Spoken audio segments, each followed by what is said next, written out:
The President of the Legislative Council.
質詢：尹兆堅議員已預先通知我，佢嘅質詢將由胡志偉議員代問。我現在請胡志偉議員提出第一項質詢。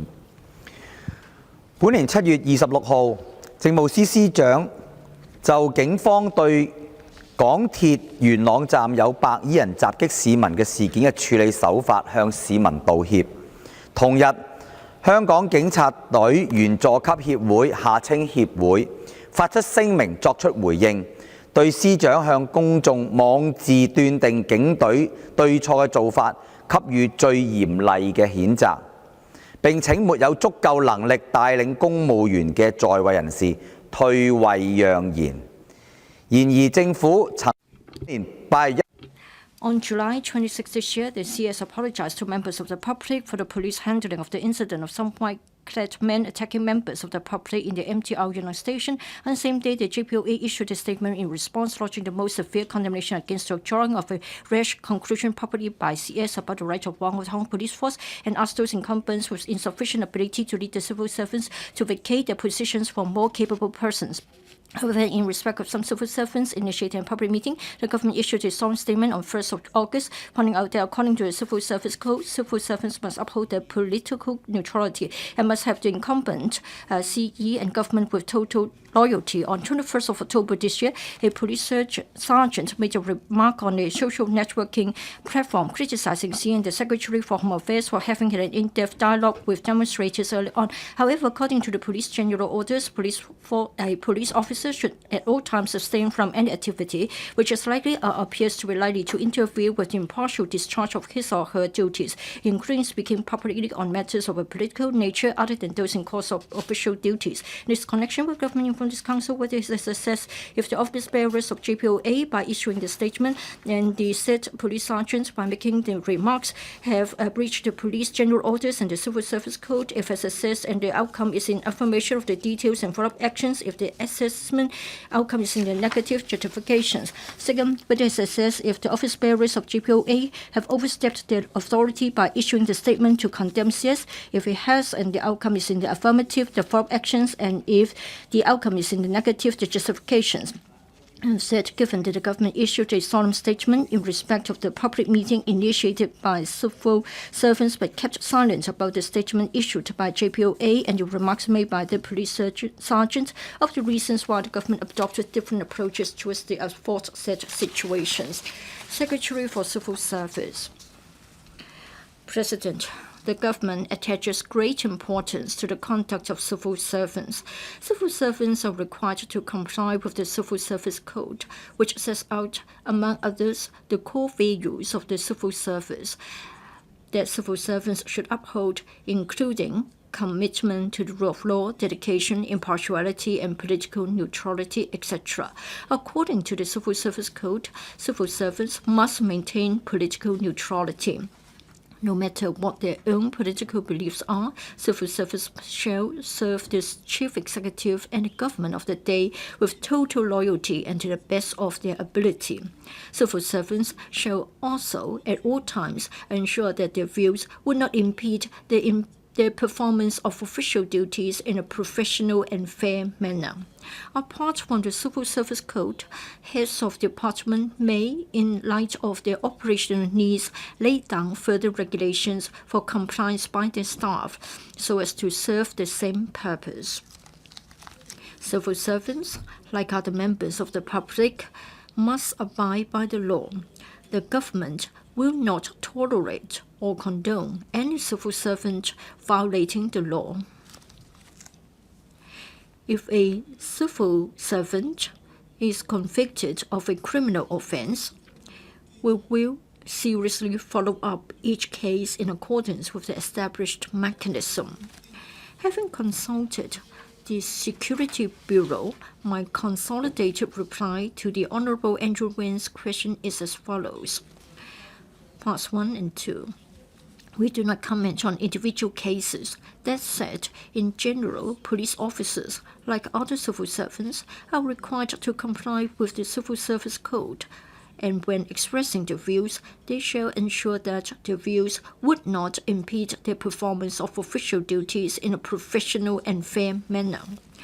Police officers should also comply with the police general orders in abstaining from any activity which is likely to interfere with the impartial discharge of his or her duties, or which is likely to give rise to the impression amongst members of the public that it may so interfere, except for certain circumstances, a police officer shall not participate in political activities. The purpose of the above restriction is to ensure all police officers do adopt a fair, just, and impartial approach in discharging their duties. The restriction balances the civil rights of officers and the requirement for them to impartially discharge the duties. It also enables the public to appreciate police officers are politically neutral in order to maintain the public's confidence and trust in police execution of duties. At present, the 4 police staff associations are registered societies under the Societies Ordinance Cap 151 and deal with affairs of the association in accordance with their charter, including maintaining the rights of the members, submitting the views on matters which will directly or indirectly affect members to the Commission of Police or other concerned authorities, etc. With regard to statements made by individual police officers on social media, the Complaints Against Police Office (CAPO) has received 1 reportable complaint and 14 notifiable complaints, and the cases are under investigation.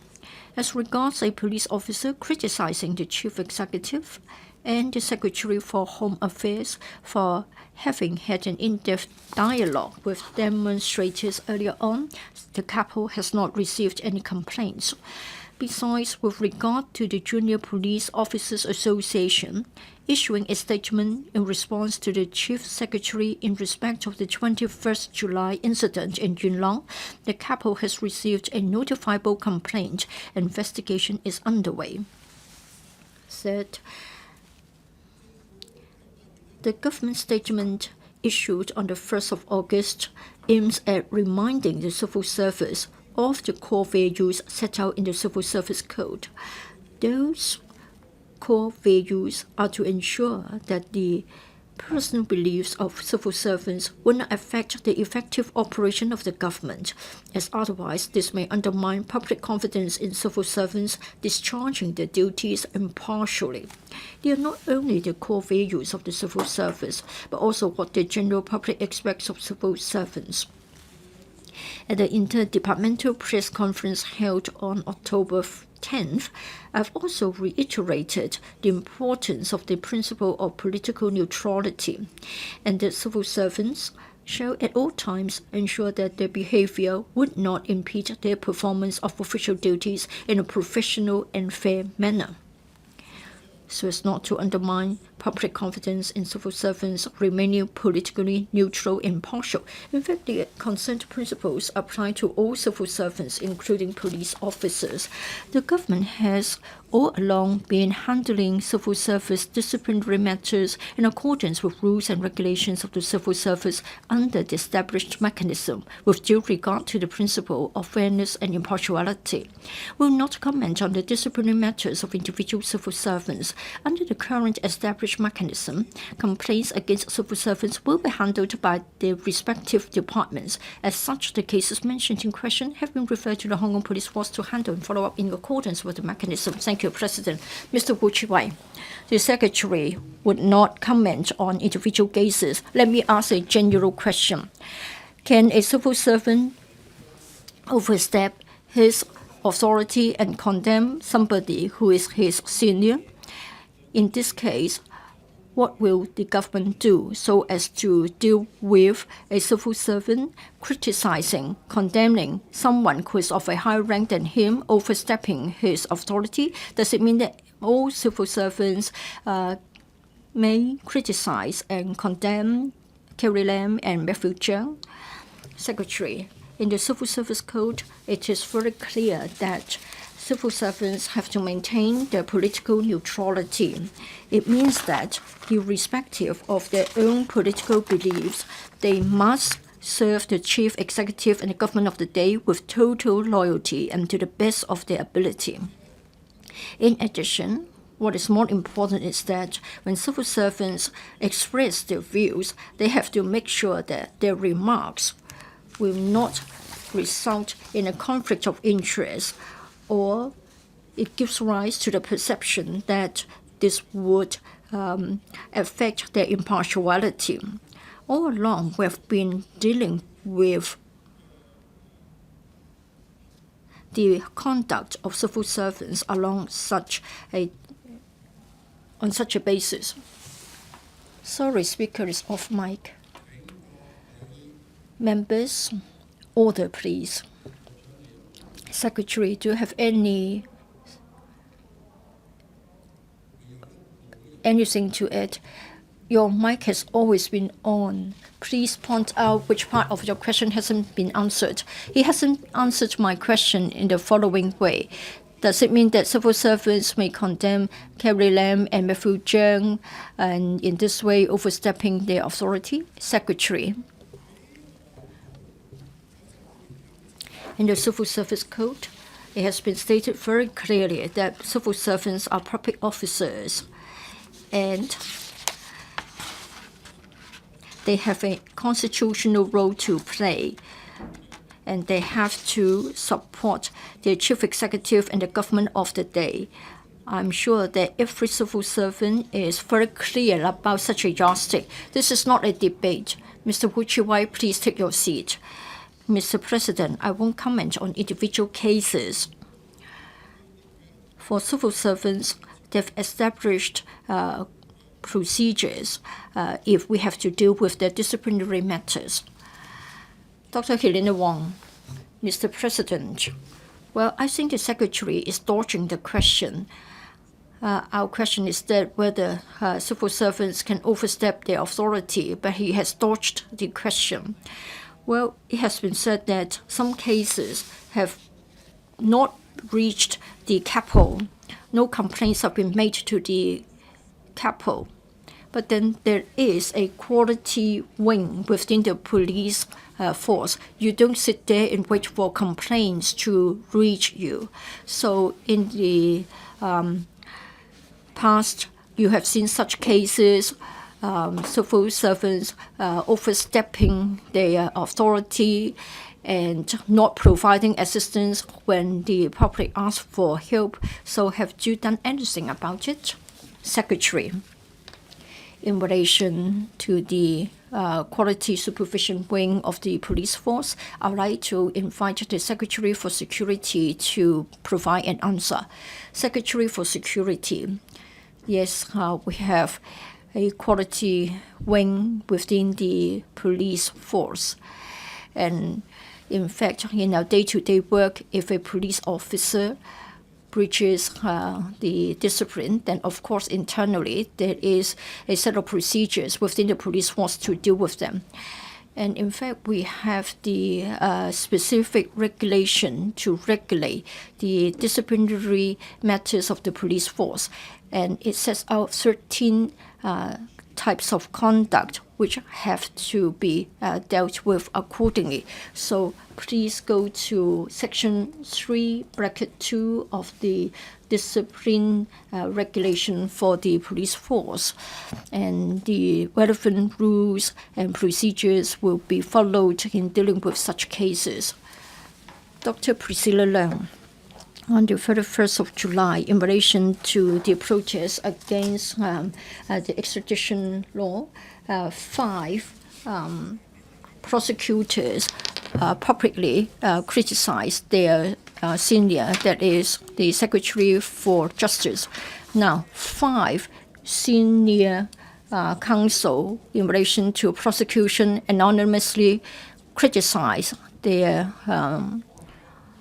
supervisor. Would it breach political neutrality? Point of order? What is your point of order? I don't think her follow-up question or supplementary question is being covered by the substance of the question. Yes, I've noticed that. Now,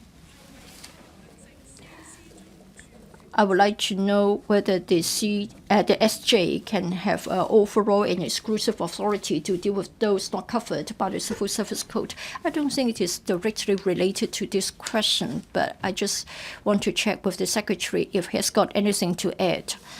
President, I can only say that generally speaking, all complaints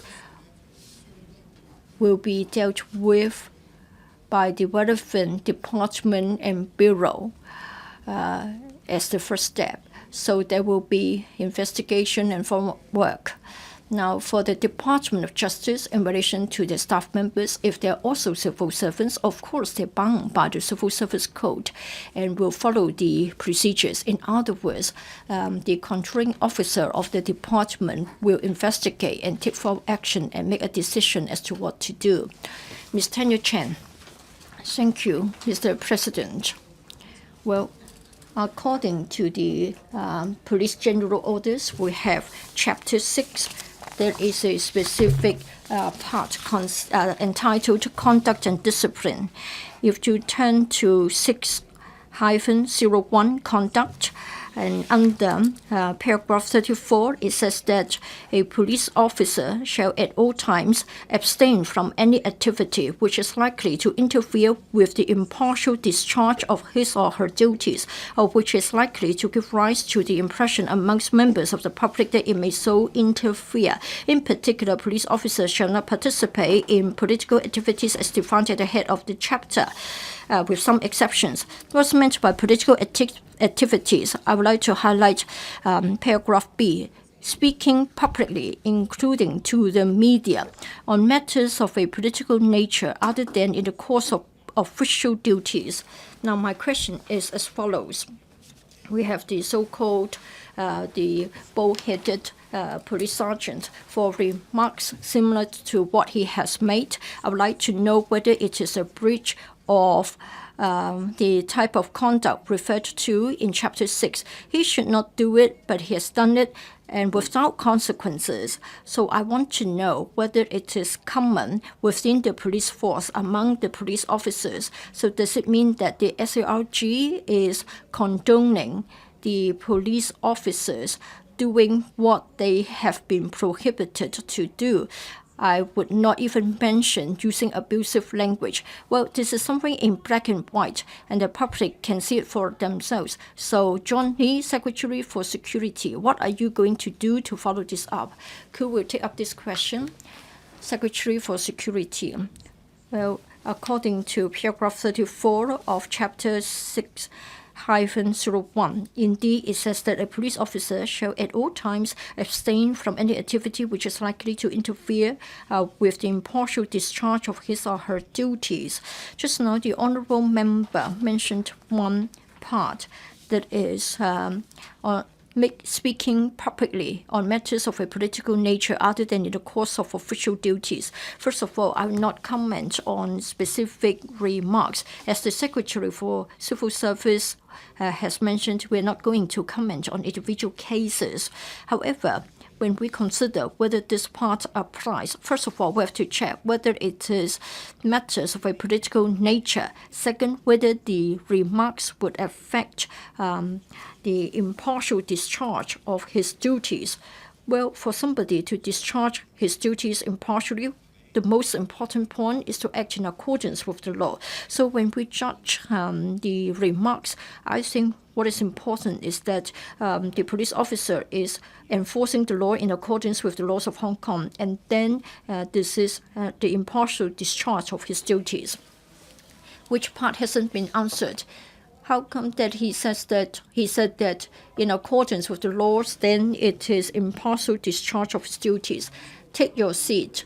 Tanya CHAN, please take your seat. You have already told us which part hasn't been answered. Secretary, President, I think that if a police officer is doing what is required of him by the laws of Hong Kong and acting in accordance with the law, then he's discharging his duties impartially. Mr. Kenneth Leung.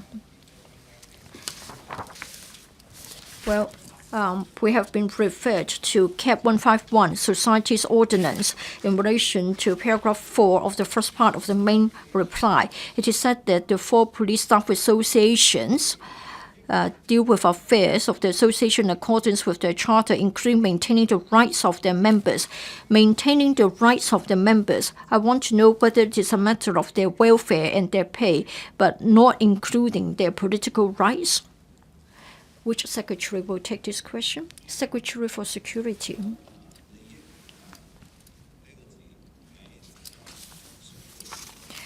Well, I think we all know that when it comes to the interests, it would also include the interests at work and it would also include other as well. Police officers are police officers, but at the same time, they are given the safeguard of the rights and interests promised in the basic law. What about political rights? Secretary.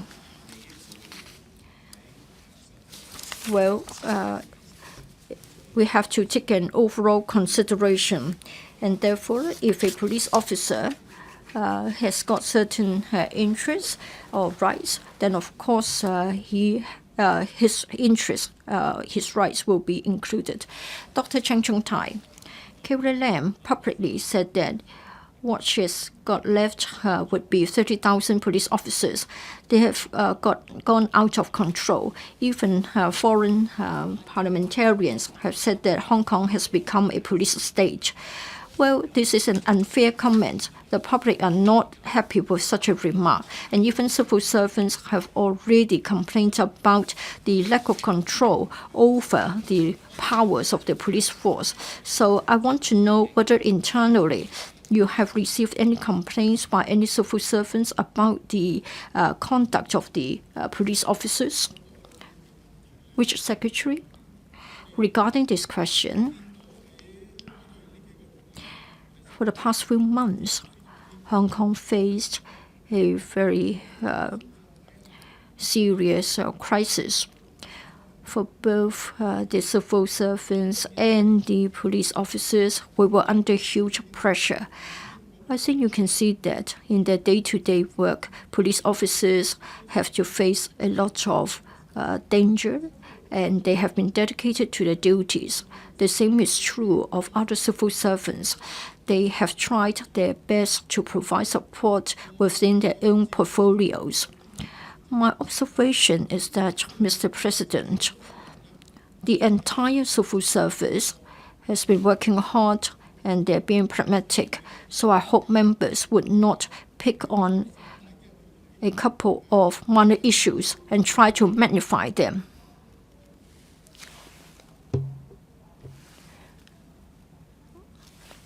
Any complaints about the police powers? Secretary.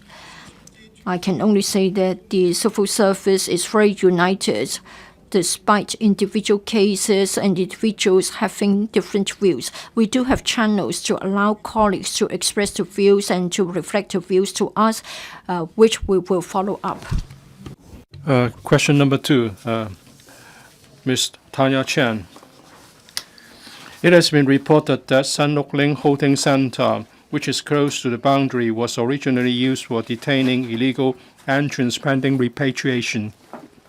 During the period from the 5th of August to the 2nd of September this year, the police sent on a number of occasions persons arrested in anti-extradition to China demonstrations to the center for temporary detention.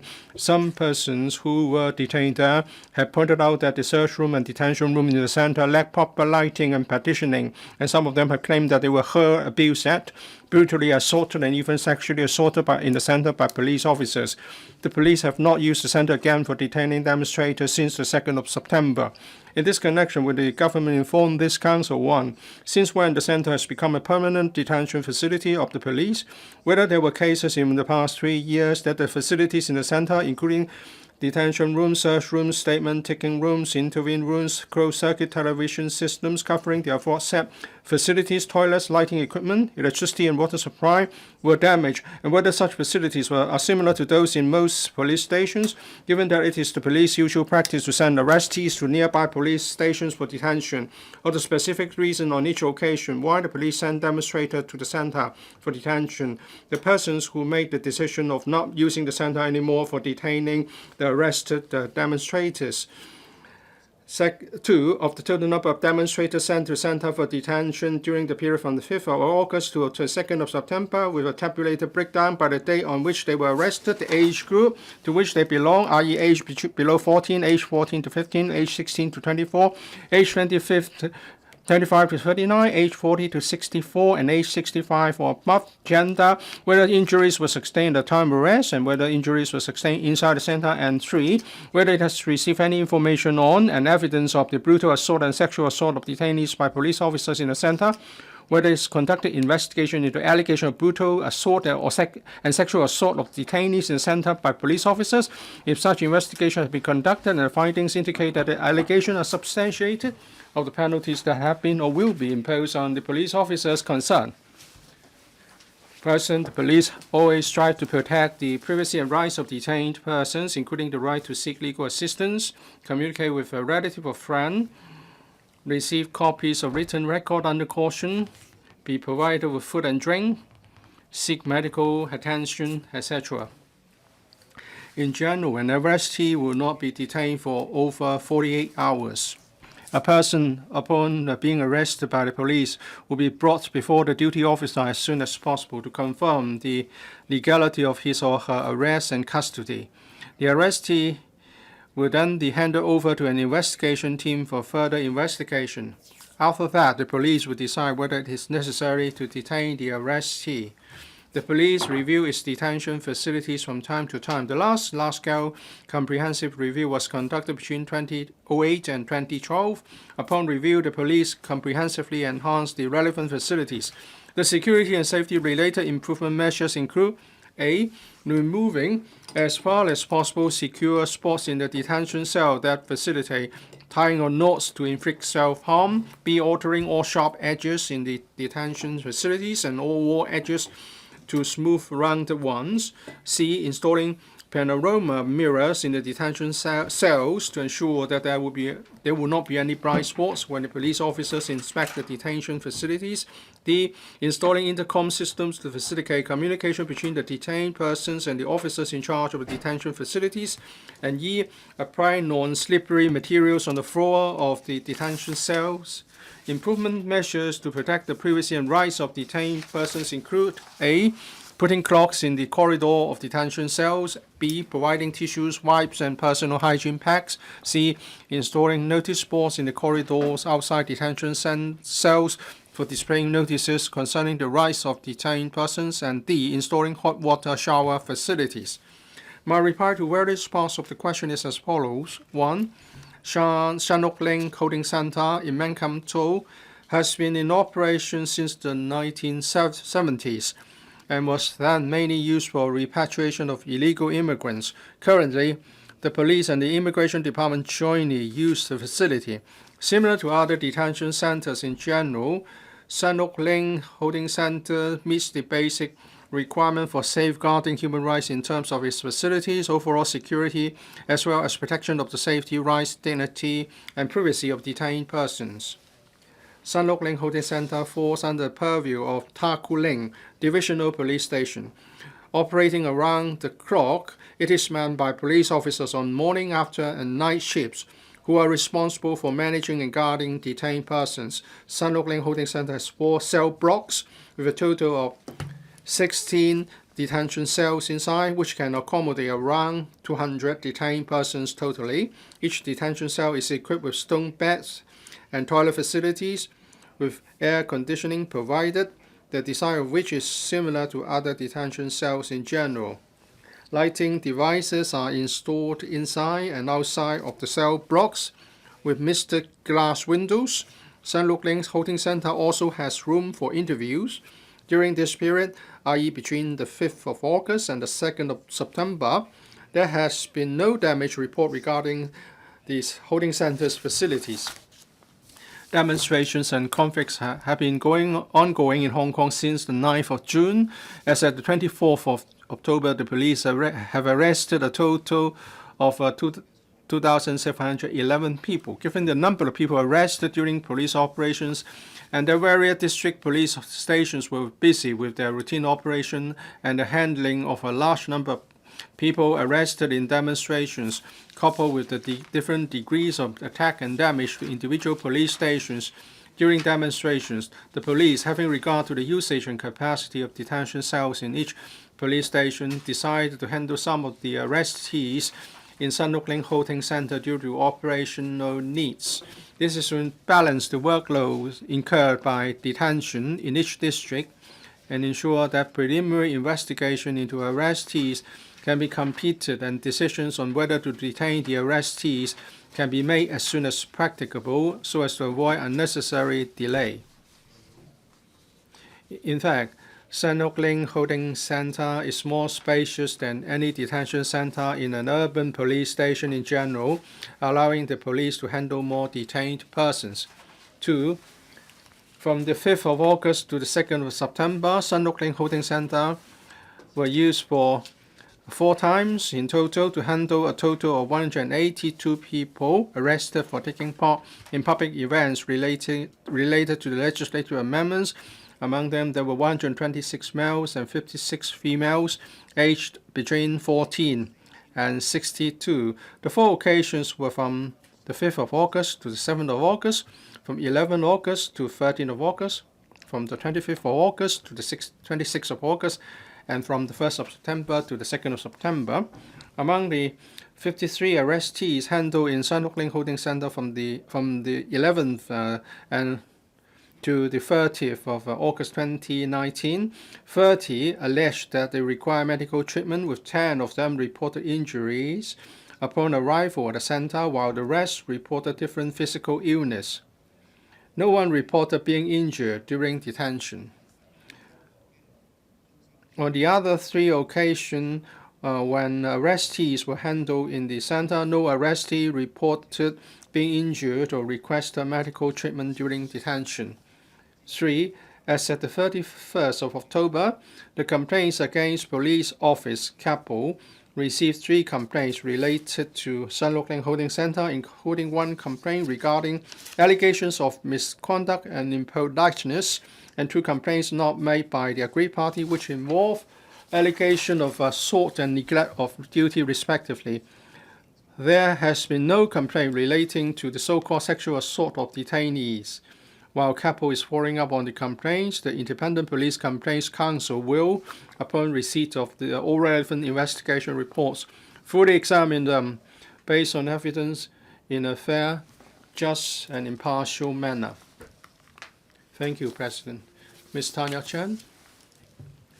President, according to an earlier newspaper report and the statistics they kept, in the anti-extradition to China demonstration and the number of arrested persons, there's some statistics concerning the number of days when more than 100 people were arrested. San Lok Ling Holding Center was no longer used after the announcement made in Meet the Public session. According to the police, that's because of the large number of detainees arrested. That's why they had to use San Lok Ling Holding Center. I want to refer to my first question, the first part of my question. I asked about who made the decision of not using the center anymore for detaining the arrested demonstrators. This is not replied to in that main reply. I think I'm at least entitled to ask this follow-up question. Why is there no direct reply to the question of who made that decision of not using it? The simple answer is that it's a decision made by police officers who commanded the operations. Ms. Tanya CHAN, which part of your question is not answered? I asked who? Police officers? Are you talking about collective responsibility or collective decision of 30,000 police officers? Did they make a decision through a ballot?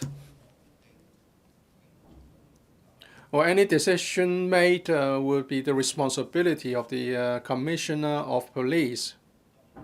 The police force made the decision of not using the center. Ultimately, the Commissioner of Police will be held responsible for that decision. Mr. Cheung, since you no longer use San Lok Ling Holding Center, why is it that when the Baptist University student reporter was arrested, he was told that it was fun at San Lok Ling and you would be sexually assaulted? there.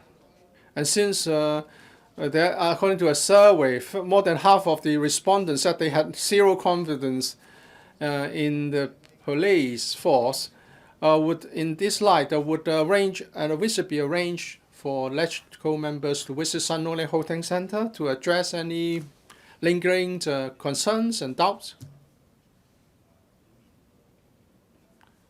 When a person is arrested and may face prosecution, experience tells us that there will be complaints or allegations, but complaints and allegations must be based on facts.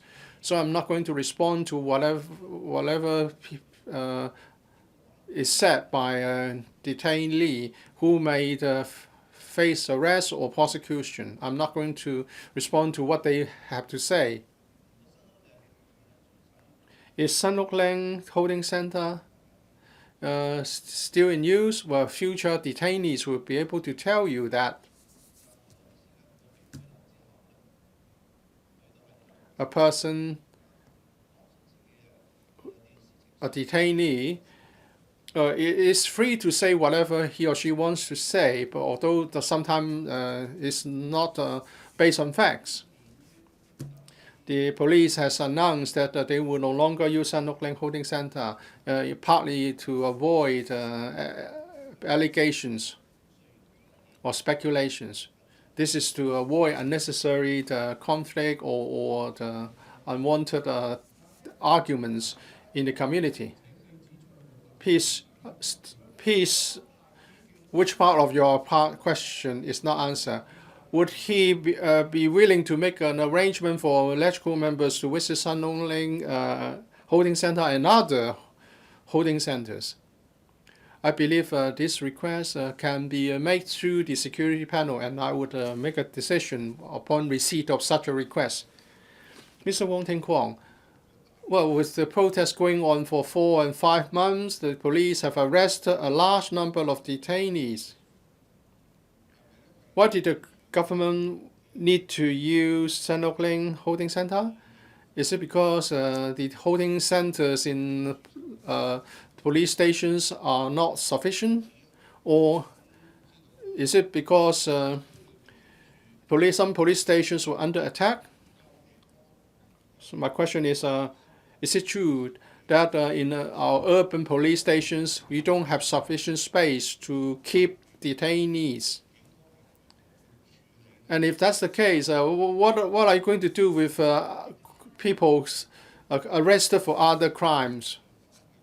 And if police stations are short of space for detaining criminals, then where would you keep them?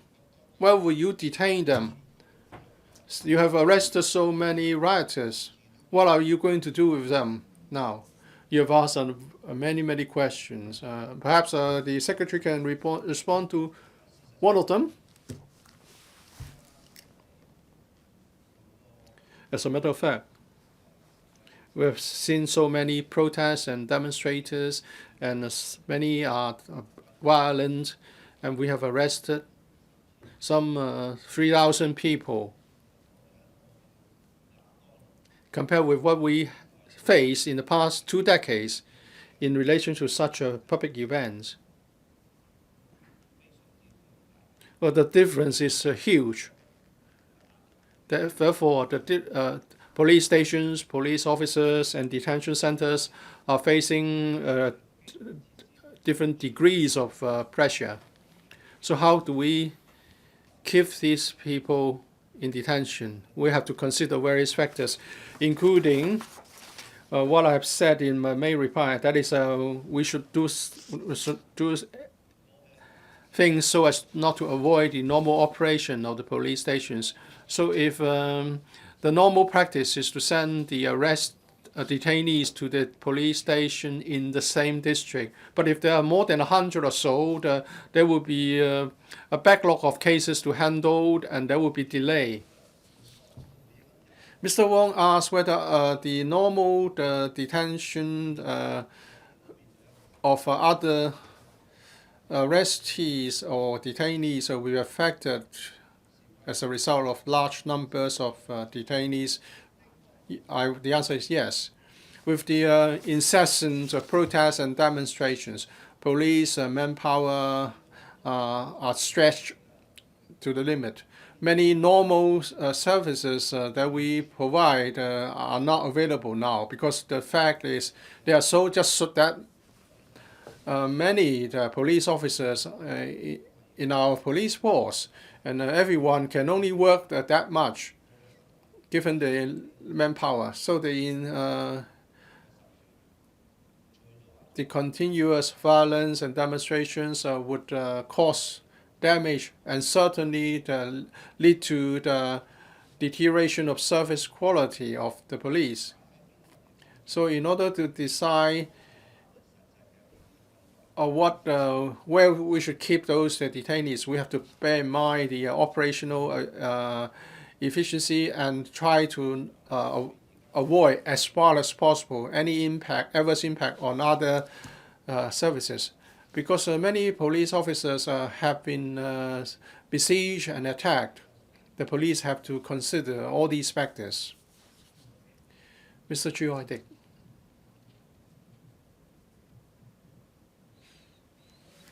Thank you, President. Ms. Tanya CHAN mentions in her reply in Part 1, he asked about something about the closed-circuit television systems in the detention center, in the holding center. The reply doesn't mention anything about CCTV. May I ask whether there is no CCTV in San Lok Leng? Is this the major difference between this holding center and other detention facilities? At that time, San Lok Leng Holding Center did not have any CCTV, but in October, the police installed CCTV there. I think he has answered your question. Is this the major difference between the San Lok Leng and other holding centers or detention facilities? There are differences. At that time, there was no CCTV, but it was installed after October. Ms. Ann Zhang, in his reply, the Secretary said that as at the 31st of October, there was no complaint regarding the sexual assault of detainees. There was a CUHK student surnamed Ng who appeared on television alleging that some detainees were led into a room with light out, and more than one was sexually assaulted and abused. And the student surnamed Ng said she faced such a treatment. So did the police follow up the case? Has the police contacted this student surnamed Ng to find out what really happened? Or the police have said on many occasions that we are now facing many allegations and false allegations, groundless accusations, and smearing. It's been said that there was sexual assault cases in San Lok Leng. As I've mentioned in my mail reply, we have not received any such complaint. And the complainant all suddenly changed the location. Instead of San Lok Leng, it was said to have happened in Chim Wan police station. And the contents of the complaint were also changed. At first, she said all clothing were taken or stripped, and then it was changed that there was a patting of her body. We did not receive any complaint from the person concerned. And if that really happened to the complainant, well, we would like the complainant to come forward so that we can take a statement. And everyone will have to be accountable for whatever one has said. They cannot just speak a view and everyone is equal before the law, will seriously follow up the complaints. Question 3, Mr. Lam Cheuk-ting. President, I declare I was among the persons injured and beaten up on the 21st of July incident, and I might take out civil proceedings. It was reported that from the late hours of 21st of July till the early hours the next day, a large number of white-clad men, some of which suspected to be members of triad societies, assaulted members of the public and journalists with weapons at MTR Yuen Station and its vicinity. After the assaults, the white-clad men went into Nam Bin Wai village and gathered there. A police superintendent led a team of police officers into the village to carry out criminal investigation and talk with the white-clad men in the village office. He subsequently told journalists at the scene that no one holding offensive weapons were spotted, and he did not make any arrests on the spot. Some members of the public queried that the police had let the criminals walk free and colluded with triad societies. In this connection, will the government inform this council? 1. As a Yuen Long District Council member indicated that he conveyed to the police on the 19th of July intelligence that some people were planning to launch assaults, and the police said they will certainly make corresponding deployment plans of the deployment plans made by the police for the day on which the incident happened, the manpower deployed to tackle the incident, and whether plainclothes police officers were sent to nearby areas to conduct surveillance. 2. Given that a large number of white-clad men loitered at Kai Te outside Yuen Long Station by evening, why police officers on multiple police cars passing by the area did not disembark to disperse the white-clad men, why the police merely deployed 2 police constables to the scene upon reports of mass assaults. Given that the reinforcement officers who later arrived at the scene left the scene after being criticized by the public, and the white-clad men later re-entered the station and launched another round of assaults, whether it has assessed if the officers' failure to remain at the scene constitutes a disregard of public safety and dereliction of duty to collect evidence, and whether the government will apologize in this regard to all Hong Kong people, especially those injured in the incident, if not of the reasons for that. And 3, given that while the above superintendent is one of the accused parties in the alleged police triad collusion, it was reported that he has recently been transferred to take charge of a unit responsible for investigating the assault, whether it has assessed if such duty arrangement will give rise to any conflicts of roles or interests, whether it has assessed if the police's failure to make arrests on the spot has increased the difficulty in arresting the assailants, and whether the fact that only 6 people have been prosecuted so far, with the mastermind still at large, reflects police incompetence and that they have condoned the acts of assailants. Secretary for Security.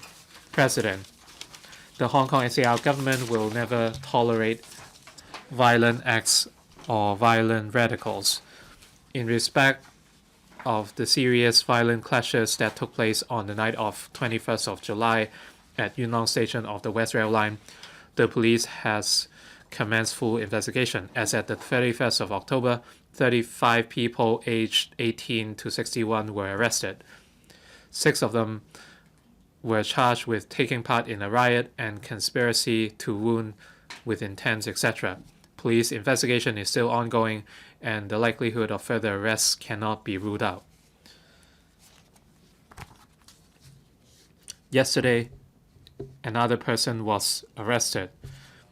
In respect of complaints, the Independent Police Complaints Council, or IPCC, has set up a special task force to proactively study the large-scale public order events since the 9th of June arising from the legislative amendments. The scope of study covers the violence in Yuen Long on the 21st of July. The Complaints Against Police Office, or CAPO, has received 74 complaints in relation to the incident and is actively investigating the matter.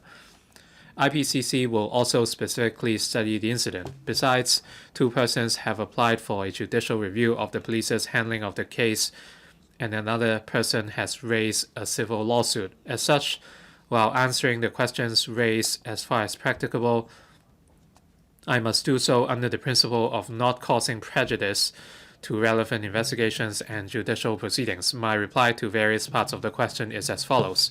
1. As indicated earlier by the police at a press conference, the police received information about the activities in Yuen Long on the 21st of July beforehand, but the information available at the time, including the nature and circumstances of activities, was inconsistent. Upon assessment, police deployed uniformed and plainclothes officers in Yuen Long to work on vehicles and on the ground, and activated an operation command center at 6 p.m. that evening to monitor and respond to the situation. Details of police deployment in Yuen Long that day, such as the handling of calls, understanding the situation at the scene and changes, manpower deployment, etc., involve operational tactics and strategies, disclosure of which is inappropriate, as it would affect the effectiveness of operational deployments in the future. The new Territories 999 Regional Command and Control Center handles about 2,300 calls on average every day. However, between 10 p.m. that day and 1:30 a.m. the next day, the new Territories 999 Regional Command and Control Center received over 24,000 calls. The situation was extremely unusual. It was 100 times of what is normal, and the number was far overloaded. Some people appealed on the internet to the public to make 999 calls together to exhaust the police and deliberately disrupt and paralyze the 999 emergency service. The abuse of 999 service that night was extremely serious, making it impossible for the public who had actual needs to call the police for help, and made it difficult for the police to determine the authenticity of the reports, which seriously hampered police assessment of the situation and corresponding deployment. Shortly before the violence that occurred at WRL Yuen Long Station, police received numerous reports, including a person being assaulted in Kai Tai, fire and traffic incidents, etc., where a number of police vehicles were dispatched to handle such reports. Upon receiving the report of the violent incident at WRL Yuen Long Station, police immediately sent officers to the scene. Police officers arrived at the WRL Yuen Long Station at about 10:55 p.m., where a large number of people who were emotionally unstable were found at the scene.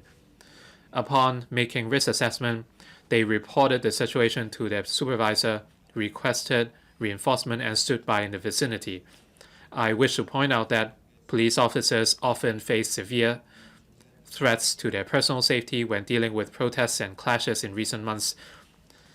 A week prior to the incident, that is the 14th of July, a large number of mobs attacked police inside Sha Tin New Town Plaza, causing serious injuries to a number of officers, including one police officer whose finger was bitten off.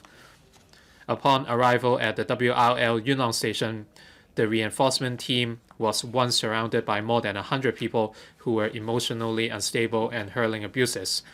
The team had to retreat from the station area after assisting the ambulance personnel in moving the injured out of the station. Regarding police vehicles that drove past Kai Tai many times without making dispersal operation, as mentioned in the question, according to police information, the officers concerned did not find any acts of breach of peace when passing by the area 3 times that night. With regards to gatherings which do not involve breach of peace, the police would generally consider overall intelligence at the time before deciding whether or not to take immediate action. With regard to police operation on the day, CAPO has already started investigations into the complaints received. The police will actively assist the IPCC in conducting an independent study to ensure fair and impartial investigation. Number 3, regarding the alleged police triad collusion as mentioned in the question, these are extremely unfounded and malicious allegations. I must point out that the police always stand against lawbreakers, especially triads, and would definitely tackle them comprehensively.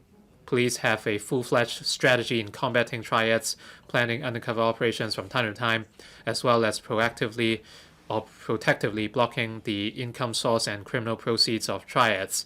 Police determination and efforts in combating triads are resolute. These can be clearly seen from the figures of operation, arrest, and prosecution. During case investigation, police officers will make arrests when there is reasonable suspicion and sufficient evidence.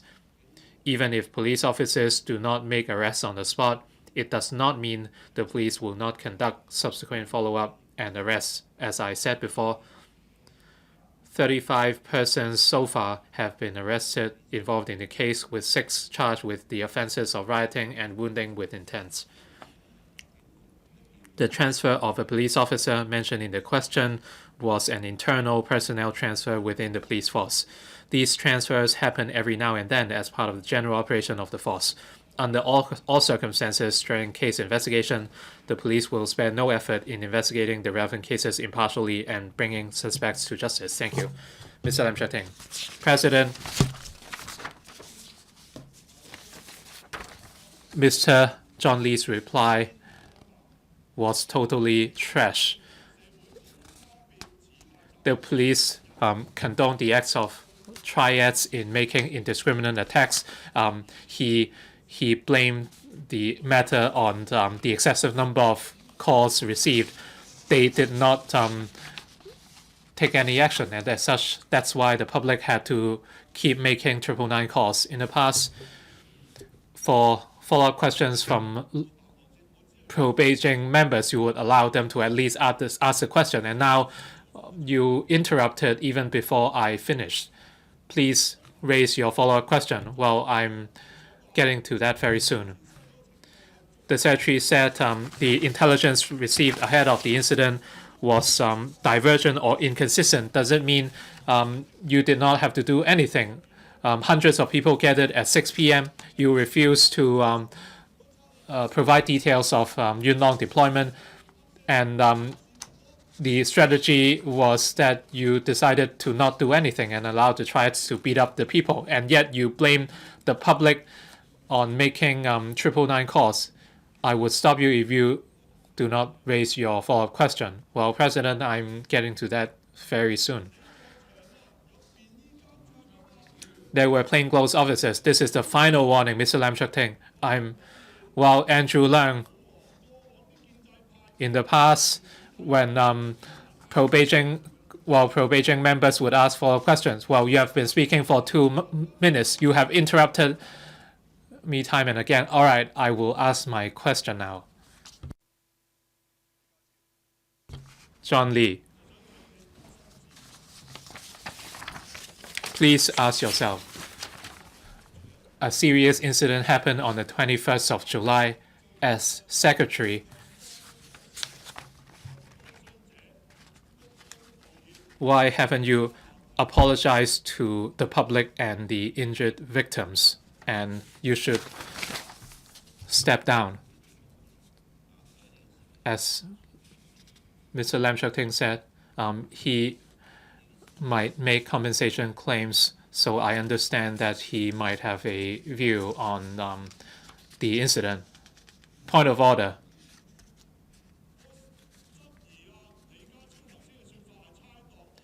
John Lee was speculating on the motive of my question. Secretary, were you speculating on the motive of the question asked by Mr. Lam? Well, he told me that he might make compensation claims. I'm just repeating what he said. Like I said in my main answer, the SAR government would not condone any violent acts or tolerate any violent radicals. So full investigation would be conducted.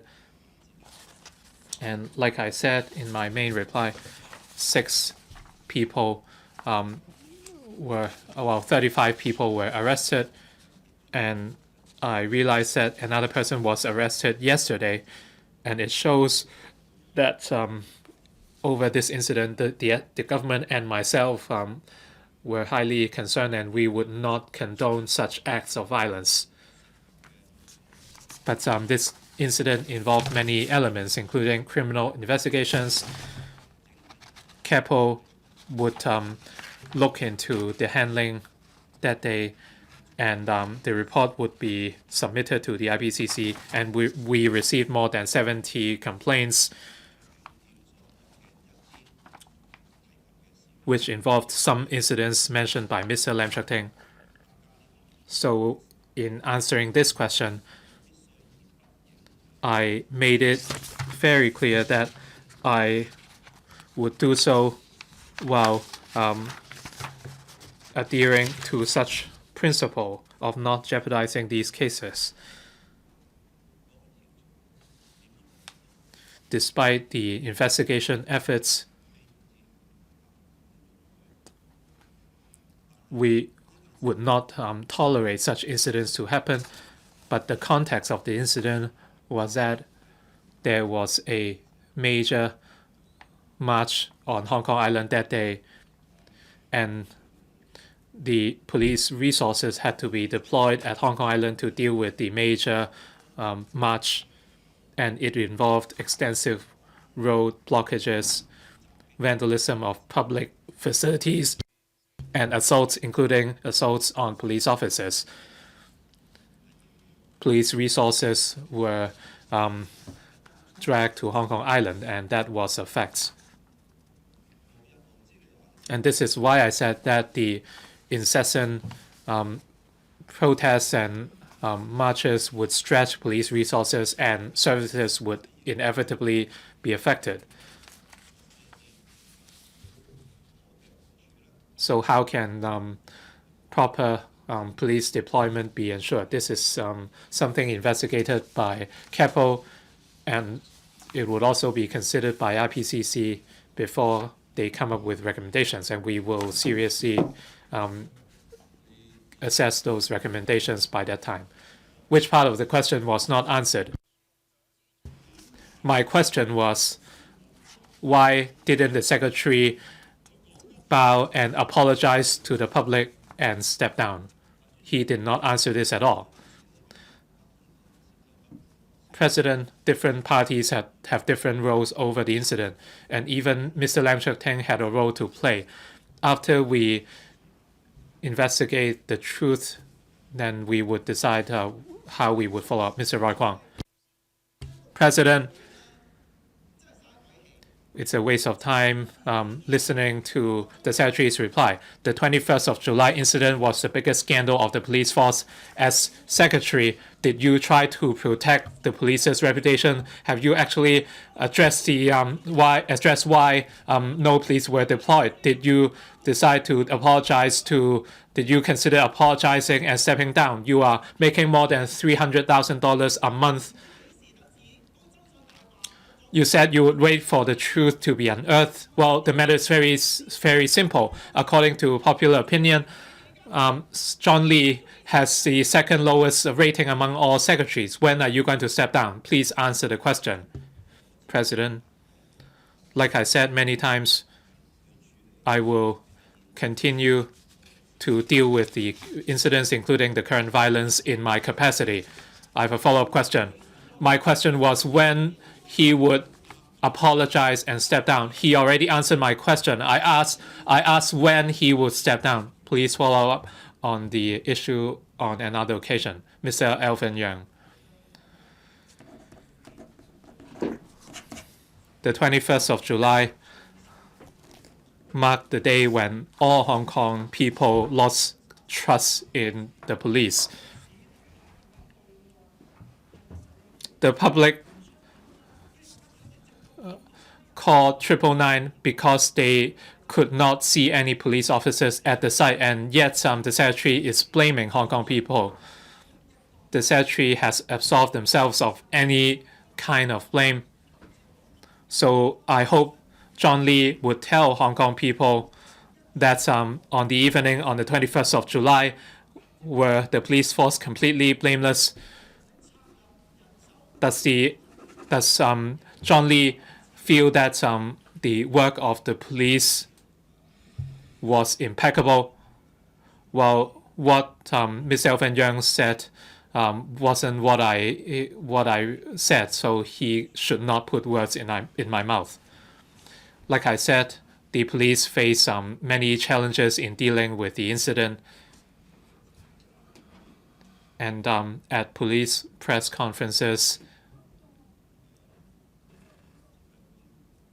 and different police commanders indicated that they would review the incident And after the review, well, there would always be room for improvement, as always. For this incident,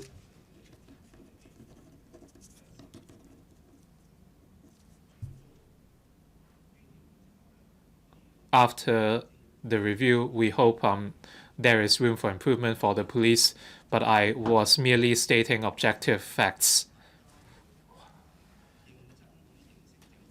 We must understand the entire context. The handling of any case is based on several factors, including police action, the venue or location of the incident, the number of people involved, the attitude of those people towards the police, the surroundings or context of the incident. These are all factors we had to face. I was just laying out all these facts before all of you. Mr. Jeremy Tam.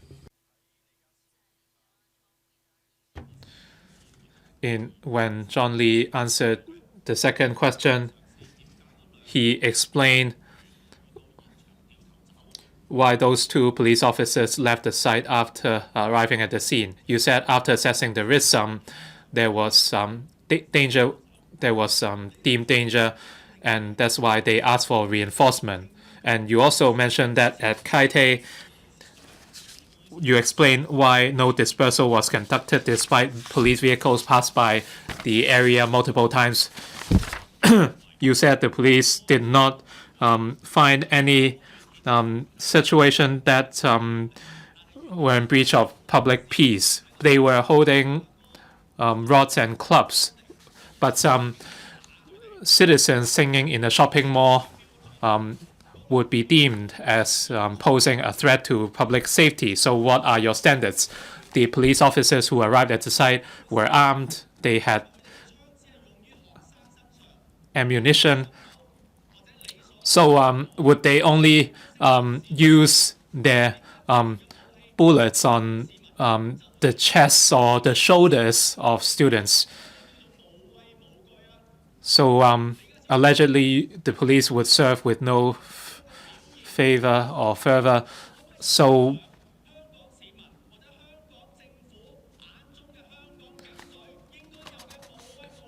is this the correct attitude to be embraced by the police force as the public expects? I would defer to police investigation in deciding whether Mr. Lam's claims were correct. Crowds gathered during the accident, but I think we have all seen different groups gather at different places in Hong Kong every single day, and the police would investigate the matter, and I think it would not be too difficult to come up with an answer. In terms of handling of the incident, the police admitted that their handling was different from what was expected, so the police would work with CAPO, and hopefully after investigation was completed,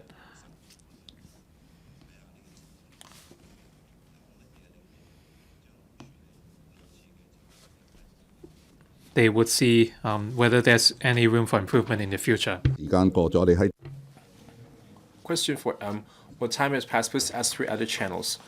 Question for Hon Elizabeth QUAT. Please sit down.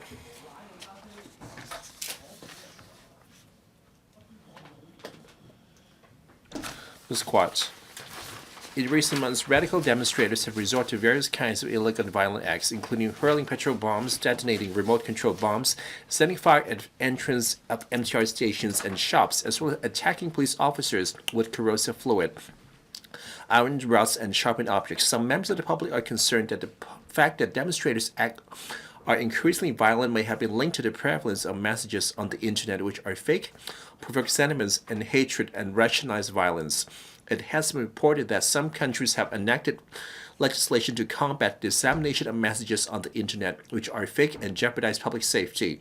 For example, Germany enacted the Network Enforcement Act in 2017.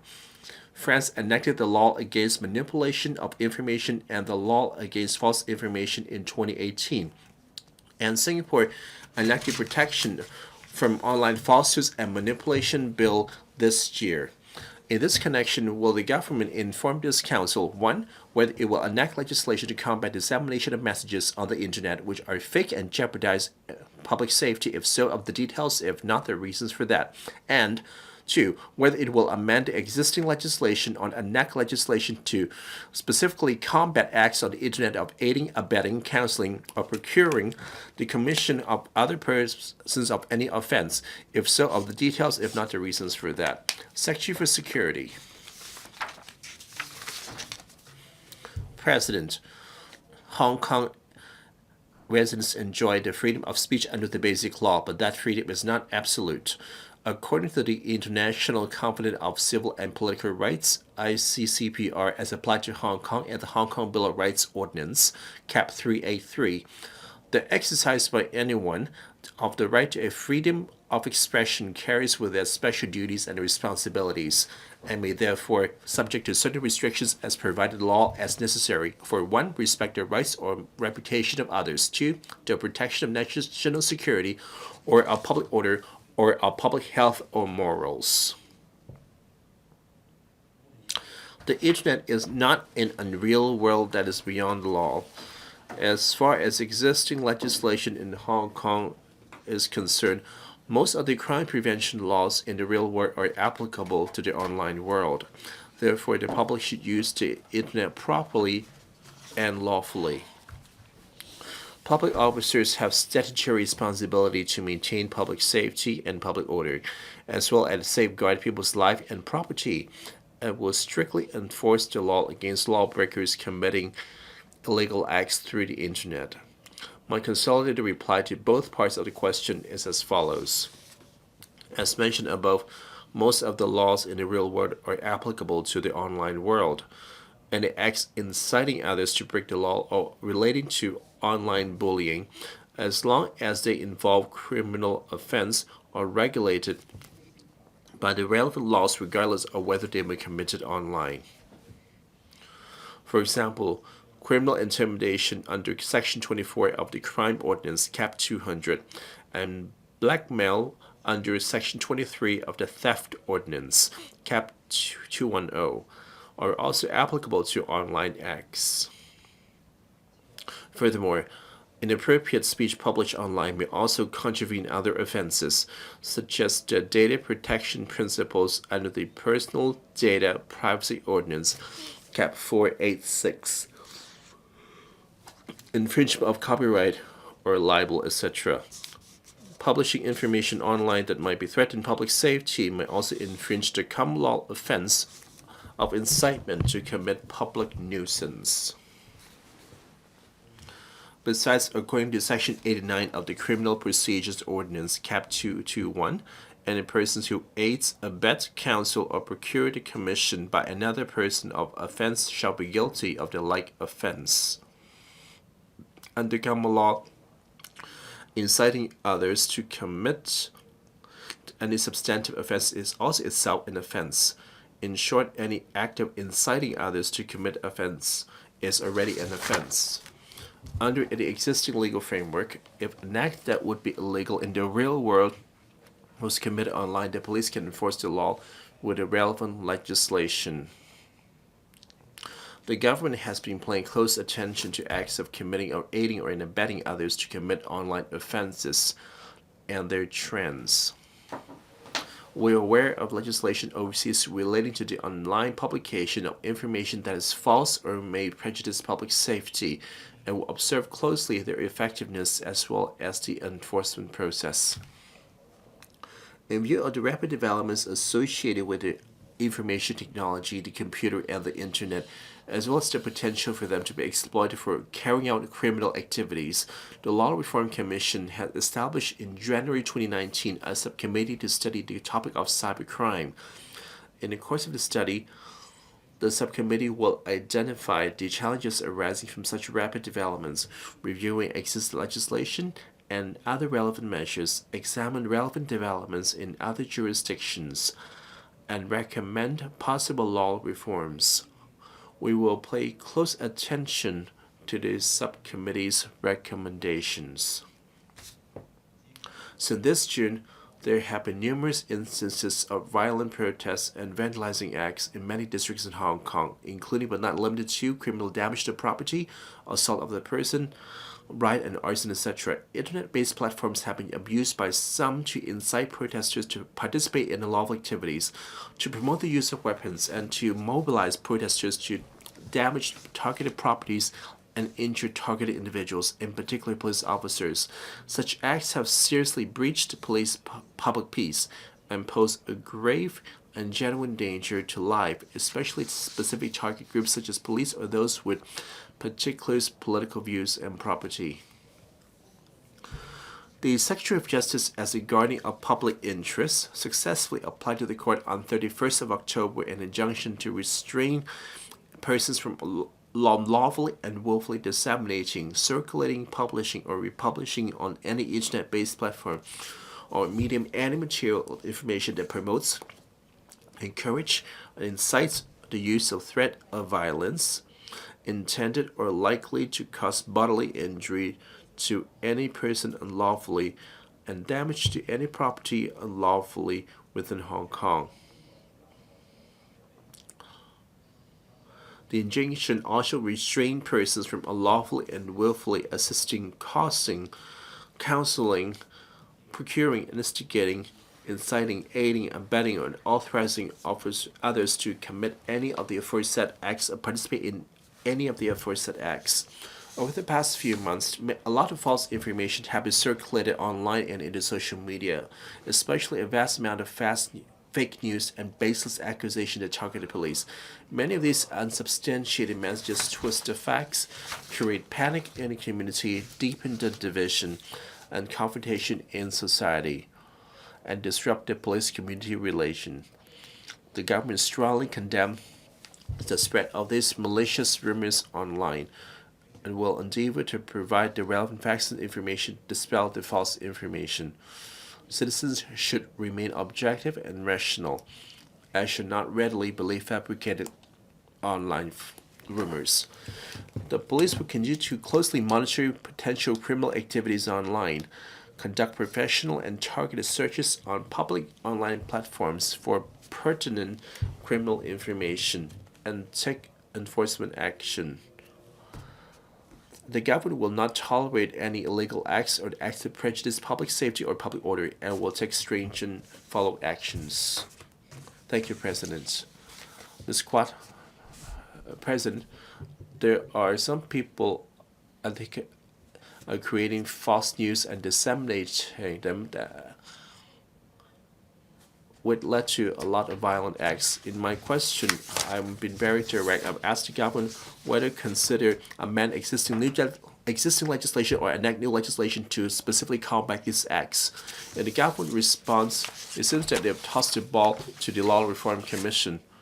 However, as to study the cybercrime, well, it's a huge area. It's not targeted. The government had already took the view that it's a serious problem, thus they have applied for a court injunction.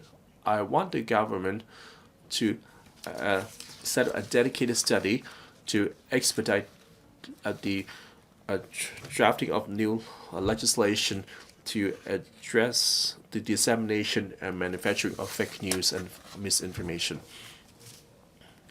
Thank you, President. And Ms. Kwat's question. On enacting new legislation, we'll have an open mind and a proactive attitude. Like Ms. Kwat said, in other countries, there are relevant laws, for example, in Germany, in Singapore, in France, they have enacted legislation which had studied them and considered their applicability, and to target the spread of this false information, to protect person and property safety we need to take into account how do we strike a balance with the freedom of speech. So we have studied the legislation in other countries. We can see in Germany, it did require that any media must, for example, for the hate or false messages or fake news or illegal information to be removed as soon as possible. So these are our policy objectives for the implementation. How do we able to combat these illegal acts and those would compromise to jeopardize the public interests? And also we to ensure that we can enjoy our freedom online. I believe that this balance is important, and this issue is hugely controversial. Thus, taking into account all the factors and we to learn from the LRC recommendations and the OC experience will serve as a reference. The government's position is that besides keeping an open mind, also being proactive. Next, Mr. Charles Mark. In the reply, it was mentioned that the Secretary of Justice had successfully applied for the injunction on 31st of October. You have bypassed the legal process and also an all-encompassing injunction and too broad sweeping. A lot of the public have told me, and also the Secretary have told me they're worried that they may be caught. And the police have been exposed that you have written to social media platform and accusing some of the posts of tarnishing the police reputation and ask them to be removed. So this is very subjective. So you're bypassing the law, and the police to see the law on all hands instead of checking against the provision. This is abuse of power and damaging the freedom of speech. The Security Bureau have been incessantly asking the DOJ to launch these draconian measures, one injunction and followed by another. Will there be more on the line? My question is, so for the government's conspiracy is to introduce the Great China Firewall like China, including site filtering and IP address monitoring. Would you seek the cyber expert in China to help you? Of all these measures, would you consider them as some of the future measures? I think the legislative debate should give the correct information to the public, so we don't want to see any misleading information spread to the public. So can you point out which part of what I said is misleading? I claim that in the legislature as a whole should give correct information to the public and should not be misleading. So Mr. Mark, don't need to be too nervous. I'll be careful. First, well, in this chamber, besides giving the correct information to the public, we shall point out that the three injunctions are promulgated by the court, and the court would act based on the legal standards. So it's always prudent and stringent, and to an unfair description of these injunctions may not be constructive in establishing the rule of law. And the injunctions was targeting willfully and unlawfully committing such acts. If you pay close attention to these three injunctions, you can see that this is on unlawfully and willfully disseminating. Then it's perfectly natural also comply with the rule of law. As for the specific acts restrained in the injunctions, and also banned within our existing statutes, I noticed that the press report that while approving one of the injunctions, the judge had said that it wanted to send a clear message that some of the illegal acts in the actual society were also illegal online. And as I pointed in my reply, this one of the important message. I hope that we can send this correct information through this chamber that any illegal acts, whether in the real world or in online world, they're both illegal. Thank you. Which part of the question not answered? So the injunction can be challenged. However, it didn't answer my question. How would you consider introducing Chinese-style firewall? Anything to add, Secretary? Like I said, the correct information is based on Hong Kong existing statutes and formulating measures and policies. Mr. Holden Chow. President, false information, especially that would jeopardize public safety, have been spreading very quickly and will lead to huge damage in our society. This morning, Dr. Jun still have unfortunately stabbed. And yet there was some hate speech doing the rounds. And Singapore had already have enacted law to banning false information. In the main reply, the government said that the existing statute had also just about in breaching public space and grave danger to life. Have you had any case of successful prosecutions?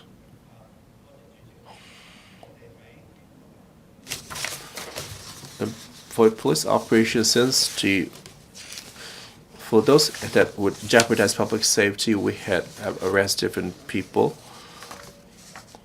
and the investigation will require more evidence because the collecting evidence online beyond borders, and also involved foreign law enforcement agency for their assistance. Thus, we do need more time. Well, as soon as the police investigation had completed, the case will refer to DOJ to decide whether there be sufficient evidence to prosecute.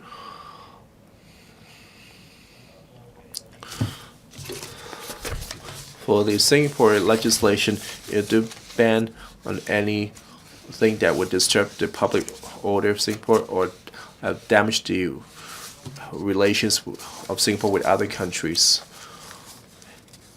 In my response to Ms. QUAT, because I want to learn from the experience and the effectiveness, I hope that the Legal Reform Commission can carry out a comprehensive study. The government's position, besides being very open, also being proactive. Next, Mr. Stephen Ho. Thank you, President.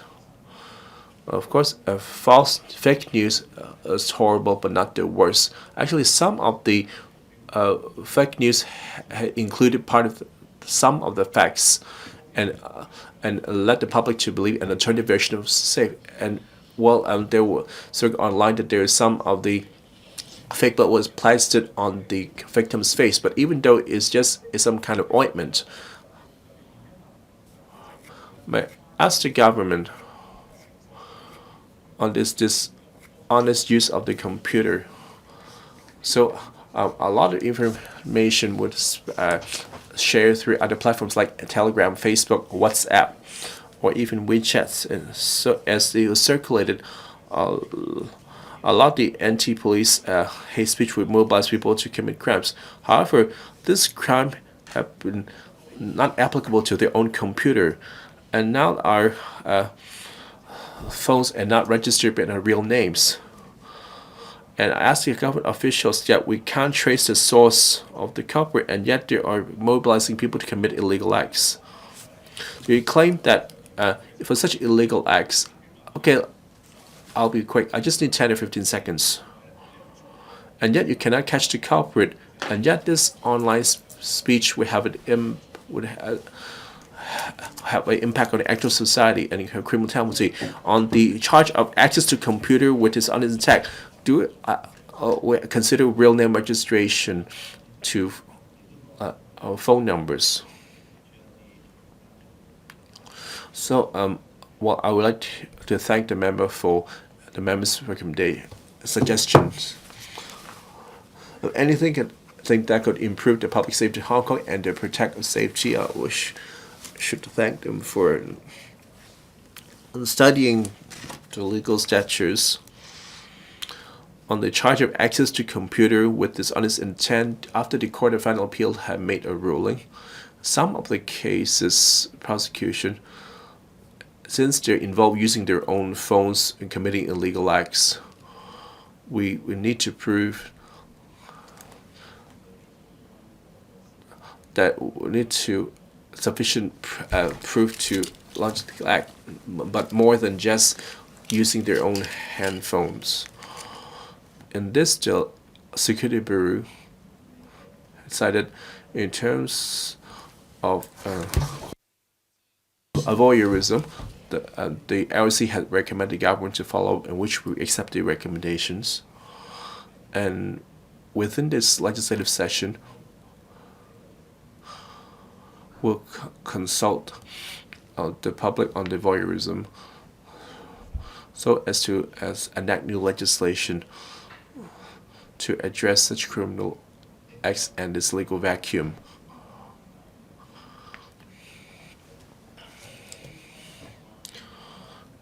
And during the legislative process, besides a possible enforcement approach, we will consider other ways that can help the police to crack down crime. We can step up on the intelligence gathering and also obtaining injunctions. That's something we wanted to do as well. Question number 5, Mr. Horace Chow. Mr. President, it has been reported that earlier on, some secondary school students with different political views had confrontations in the school, and subsequently dozens of persons dressed in black arrived there to express support for one of the parties, and they surrounded the school and yelled, and they even forced their way into the school and drew graffiti everywhere and vandalized the facilities. Furthermore, some students of tertiary institutions detained, attacked, and insulted a lecturer who held different political views, hurled abuse at and surrounded the president of the institutions concerned, stormed the president's offices, as well as caused widespread destruction and drew graffiti on campus. Some members of the public have expressed concern about political disputes and violence permeating schools. In this connection, will the government inform this council, 1. whether the Education Bureau has any immediate measures to stop violence from permeating schools and from being rationalized, and whether EDB has reviewed the guidelines on how schools should handle the entry of police officers into the campus for law enforcement. If so, of the details. If not, whether the EDB will immediately draw up such measures and review the guidelines. 2. As some teaching staff members have relayed that recently some students and alumni holding different political views have made public on the internet their personal information, as well as surrounded and even attacked them, and yet the schools concerned, which sought to settling the matter to avoid trouble, have adopted a tolerant attitude towards the students involved, whether the EDB will offer assistance to the teaching staff members who have been bullied for holding different political views, so as to safeguard their personal safety and rights.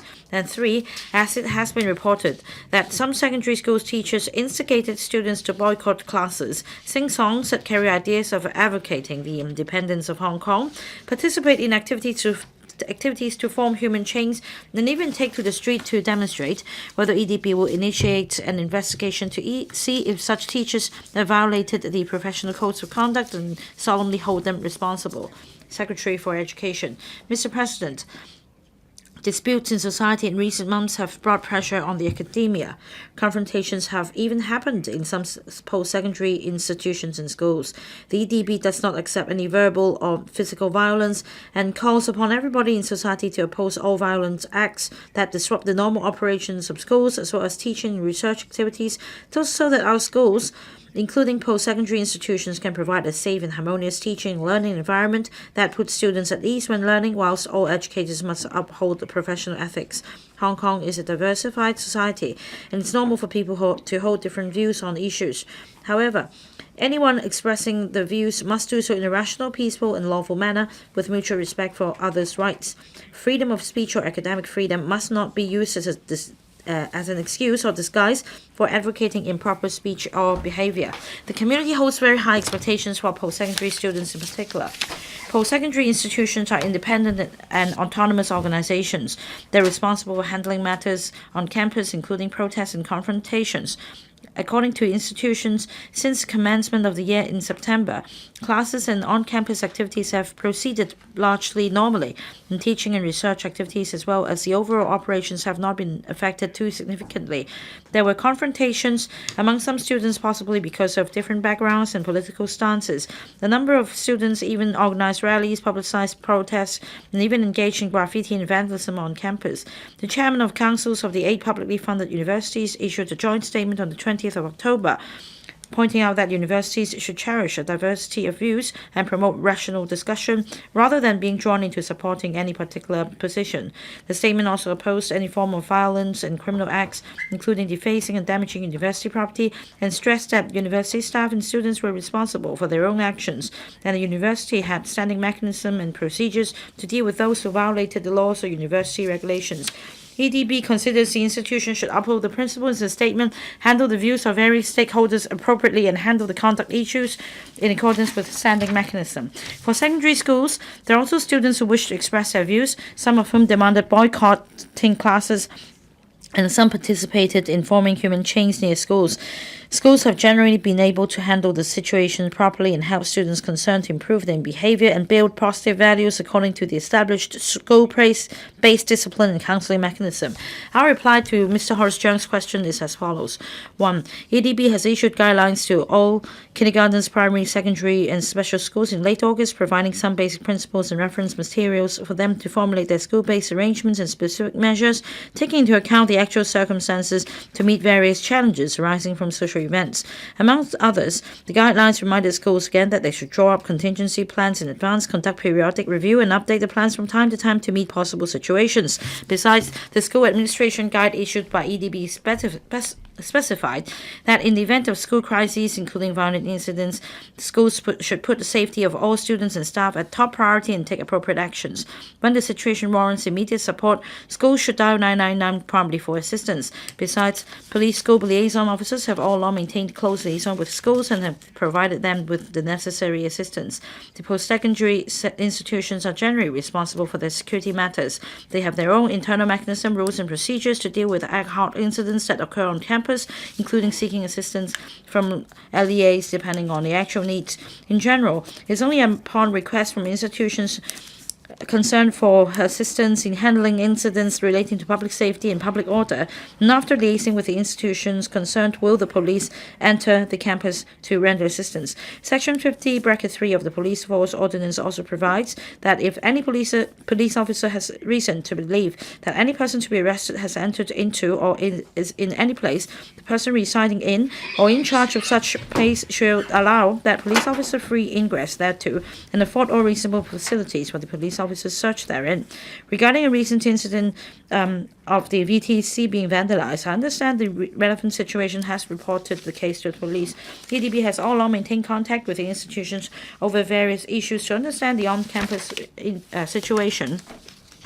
In light of the recent tension in society, EDB reminded institutions before the start of the academic year to take appropriate arrangements with a view to coping with possible confrontations on campus and ensuring a safe learning environment for all members of the institutions. As regards the concern about safety staff members being bullied, we reiterate that no one should treat others with hostility or violence because of difference in stance or political views. For secondary schools, we have not received any complaints about personal information or staff being disclosed online or staff being bullied or attacked. If such case arise, they should inform their schools and report the matter to the police. The EDB will maintain close contact with schools and offer assistance as necessary. The post-secondary institutions are responsible for dealing with students' affairs properly and protect the safety of their staff on campus. The EDB has suggested that the institutions reiterate through faculties, halls, etc., the need to respect the views of people and refrain from propagating messages about bullying or isolating others. The institutions should provide appropriate and timely assistance in cases where staff members have been bullied or isolated. Furthermore, the institutions will handle the conduct issues of students and staff members in accordance with the established mechanism after considering all relevant factors, including the judicial procedures and court decisions. 3. Schools are places for students to learn. All parties concerned should work together to ensure that students can learn normally and grow healthily in a safe, stable, and peaceful environment. No one should use schools as a venue for expressing their political demands, not to mention inciting immature students to indicate their stance over controversial or political issues, or even take part in unlawful activities. Teachers serve as students' role models through teaching by words and examples. Their words and actions must be in compliance with the professional conduct and meet the general moral expectations from the public. Teachers must not incite students to express their views through class boycott, forming human chains, singing inappropriate songs, etc. EDB handles any suspected case of professional misconduct from the perspective of education professionalism and in accordance with the Education Ordinance. Full consideration will be given to the facts and circumstances of every case before a decision is made. If a teacher is found to have committed a serious offense or an act of misconduct, this Bureau will review this professional conduct based on the information available and take necessary follow-up action. For serious cases, the registration of the teacher concerned may be cancelled. Mr. Horace Cheung. Mr. President, just now in the main reply, number 1, the Secretary admitted that in certain post-secondary institutions there were confrontations. But what we see isn't just confrontation. What we see is actual clashes and conflicts within universities. That is, they request the school management to stage support for their actions, or that the presidents of the universities would be barred from leaving. This is not just a minor confrontation. This is a major clash. Well, in the Secretary's reply, he reiterated that post-secondary institutions are independent and autonomous and should be responsible for handling the student affairs. And the joint statement was issued, but it's just something on paper. What we see now is that the presidents of universities are imprisoned and prevented from leaving unless they staged support for the students. So even in university campuses, the president's safety are at stake. How can we ensure the personal safety of students and staff members who hold different political views? Secretary. Of course, on TV or on the internet, we would see different incidents happened in different education institutions. Some of these behaviors were really out of line, involving not just vandalizing university facilities, but also inappropriate remarks hurled at teaching staff or the school management. I even find some of these remarks insulting. As to how we can ensure a peaceful teaching and learning environment, and how we can maintain good communication with stakeholders to ensure normal operation of the universities. This is what a university should be responsible for as an autonomous organization. Well, I've talked to the university's presidents, and I believe that they are sparing no effort in handling matters relating to the relationship between students and teachers and also among students, and how social events should be explained to students. Of course, we would not want to see any clashes or confrontations. As Mr. Horace Cheung has put it, and indeed, presidents of universities have told me that they have had some rational discussions as well. We see clashes on TV, but at the same time, we should have faith in our post-secondary institutions and the presidents in charge in handling the matters rationally. And I believe the majority of students and the teaching staff would like to ensure proper learning and strive for excellence. Mr. Tony Chair. Thank you, Mr. President. On the 31st of October last year, which was almost 1 year ago, I asked an oral question. I put exactly this question to the Secretary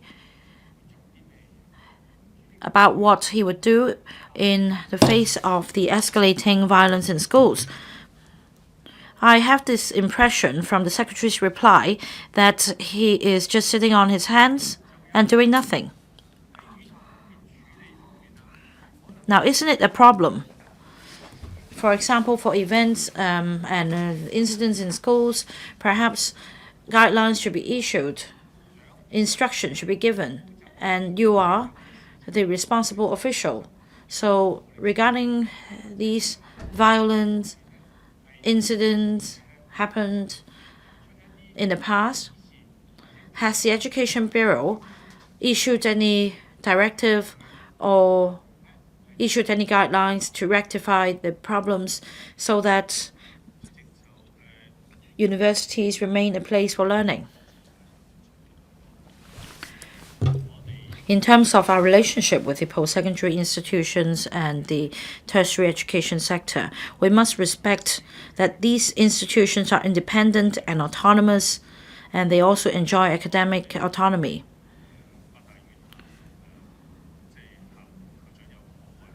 We have been liaising with the 8 universities, their presidents or their deputies on various matters. For example, we would like to maintain a peaceful learning environment on school campuses, and the teaching staff should strive to have rational discussions with students and to avoid conflicts. And we all agree that more should be done to achieve these objectives in universities. On handling of incidents, each case should be considered on their own merits. Universities have the autonomy to decide their own handling approach and the follow-up action.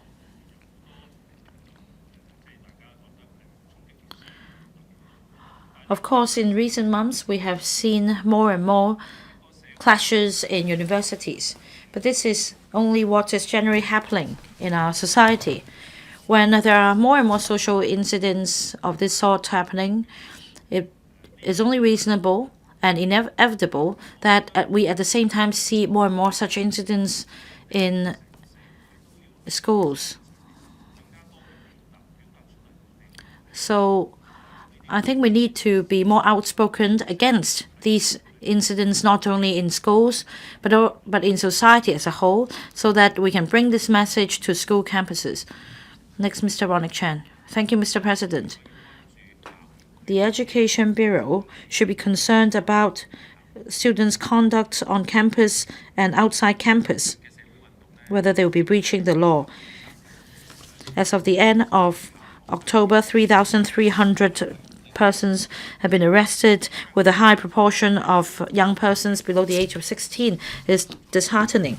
In late August, the Education Bureau issued the School Administration Guide. But apart from that, has the Education Bureau done any actual work to urge students not to participate in unlawful assemblies and explain to them that they could get hurt because of the hurling of petrol bombs and things being set on fire, and their future future prospects might be affected? Secretary. We have been liaising with secondary school principals and some primary school principals as well. Our main message is that a peaceful and orderly learning environment should be maintained for students to engage in learning in schools. The second message is for schools to take care of the emotional needs of students so that they remain calm. And the third message is for schools to appeal to students not to take part in any unlawful meetings or assemblies. And when taking part in any public event, one must pay attention to his own personal safety as well as the safety of others, and they must not take part in any unlawful acts.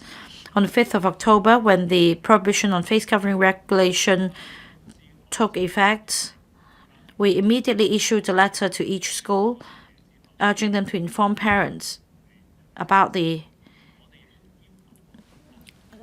new legislation because the anti-mask law will take effect after midnight, and we will also appeal to students not to wear facial masks after they leave campus.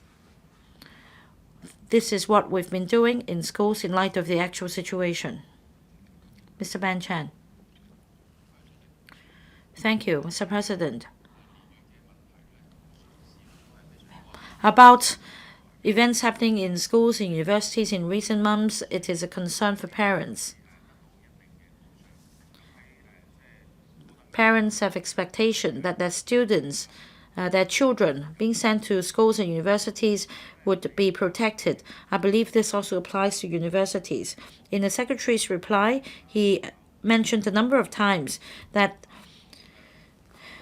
institutions are independent and autonomous and are free to make decisions and provide protection. Apart from giving independence and autonomy to post-secondary institutions to protect students, has the Education Bureau done anything? Will the Bureau do anything? Because if we just remain status quo, a lot of problems are arising. So my question for the Secretary is that in the light of violent and political incidents permeating schools, will the Bureau do anything instead of leaving everything to the institutions themselves? Secretary. I think members should understand that for the education sector, in particular for post-secondary institutions, they do enjoy autonomy over their day-to-day affairs. And in my main reply, I mentioned that in our regular communication with these universities,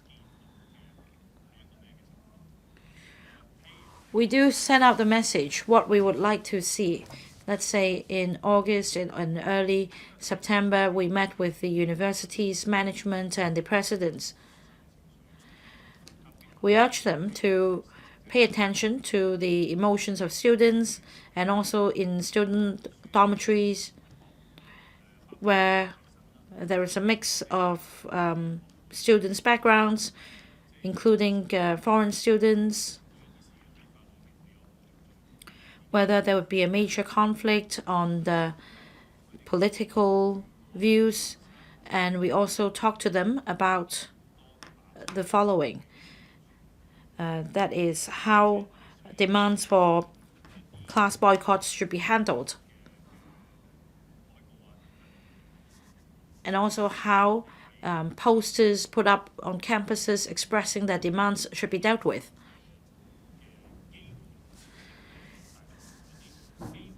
We've had opportunities to communicate with them and to seek a consensus.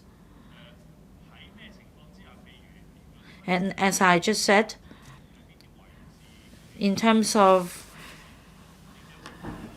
what posters were put up at which locations, well, these should be left for the particular institutions to handle. And what we do is to communicate with them. We're not passing the buck to individual institutions. We work in collaboration with a clear division of work, with a view to minimize the impact of social events or social movements on schools. Last oral question. Mr. Ma Fung-kwok. Thank you, President. The Performing Industry Association and quite a number of arts groups have relayed to me that in recent months, a number of cultural and arts activities have been cancelled or rescheduled due to demonstrations involving violence. The reasons for the arts groups to make such decisions include early closure of venues under the Leisure and Cultural Services Department, or LCSD, and traffic disruption. And also because of safety, the arts groups concerned not only have suffered loss of box office income, but also have to deploy manpower and financial resources to handle follow-up work such as ticket refund. In this connection, will the government inform this council whether it knows since June this year the number of cultural and arts activities that were cancelled or rescheduled due to demonstrations involving violence, whether the LCSD has provided assistance to the affected arts groups such as priority allocation of venues and waiver of venue hire charges? If so, of the details, if not, the reasons for that. And number two, given that LCSD has adopted different practices for venues in the same district. That is, some venues were closed early while others stayed open, and that there were still activities going on in some venues which had been closed early. Whether the LCSD has formulated a policy on early closure of venues, if so, of the details, including the factors, and also whether the LCSD will make public such policy if it has not formulated such policy, the reasons for that, and 3, whether it will introduce measures to assist the cultural and arts sector in tackling financial difficulties, if so, of the details, if not, the reasons for that. Secretary for Home Affairs. President, in response to the Honourable Ma's question, my response is as follows. Number 1, of the cultural and arts activities held from June to the 3rd of November in performance venues of the Leisure and Cultural Services Department, or LCSD, about 84 were cancelled. 19 were rescheduled due to closure of venues, and 79 were cancelled or rescheduled of the organizers' own accord. For activities which were cancelled due to closure of performance venues, the LCSD will arrange the affected arts groups to hold the events or activities on other dates with its best endeavors, and allow higher charges paid to be transferred for the rescheduled dates.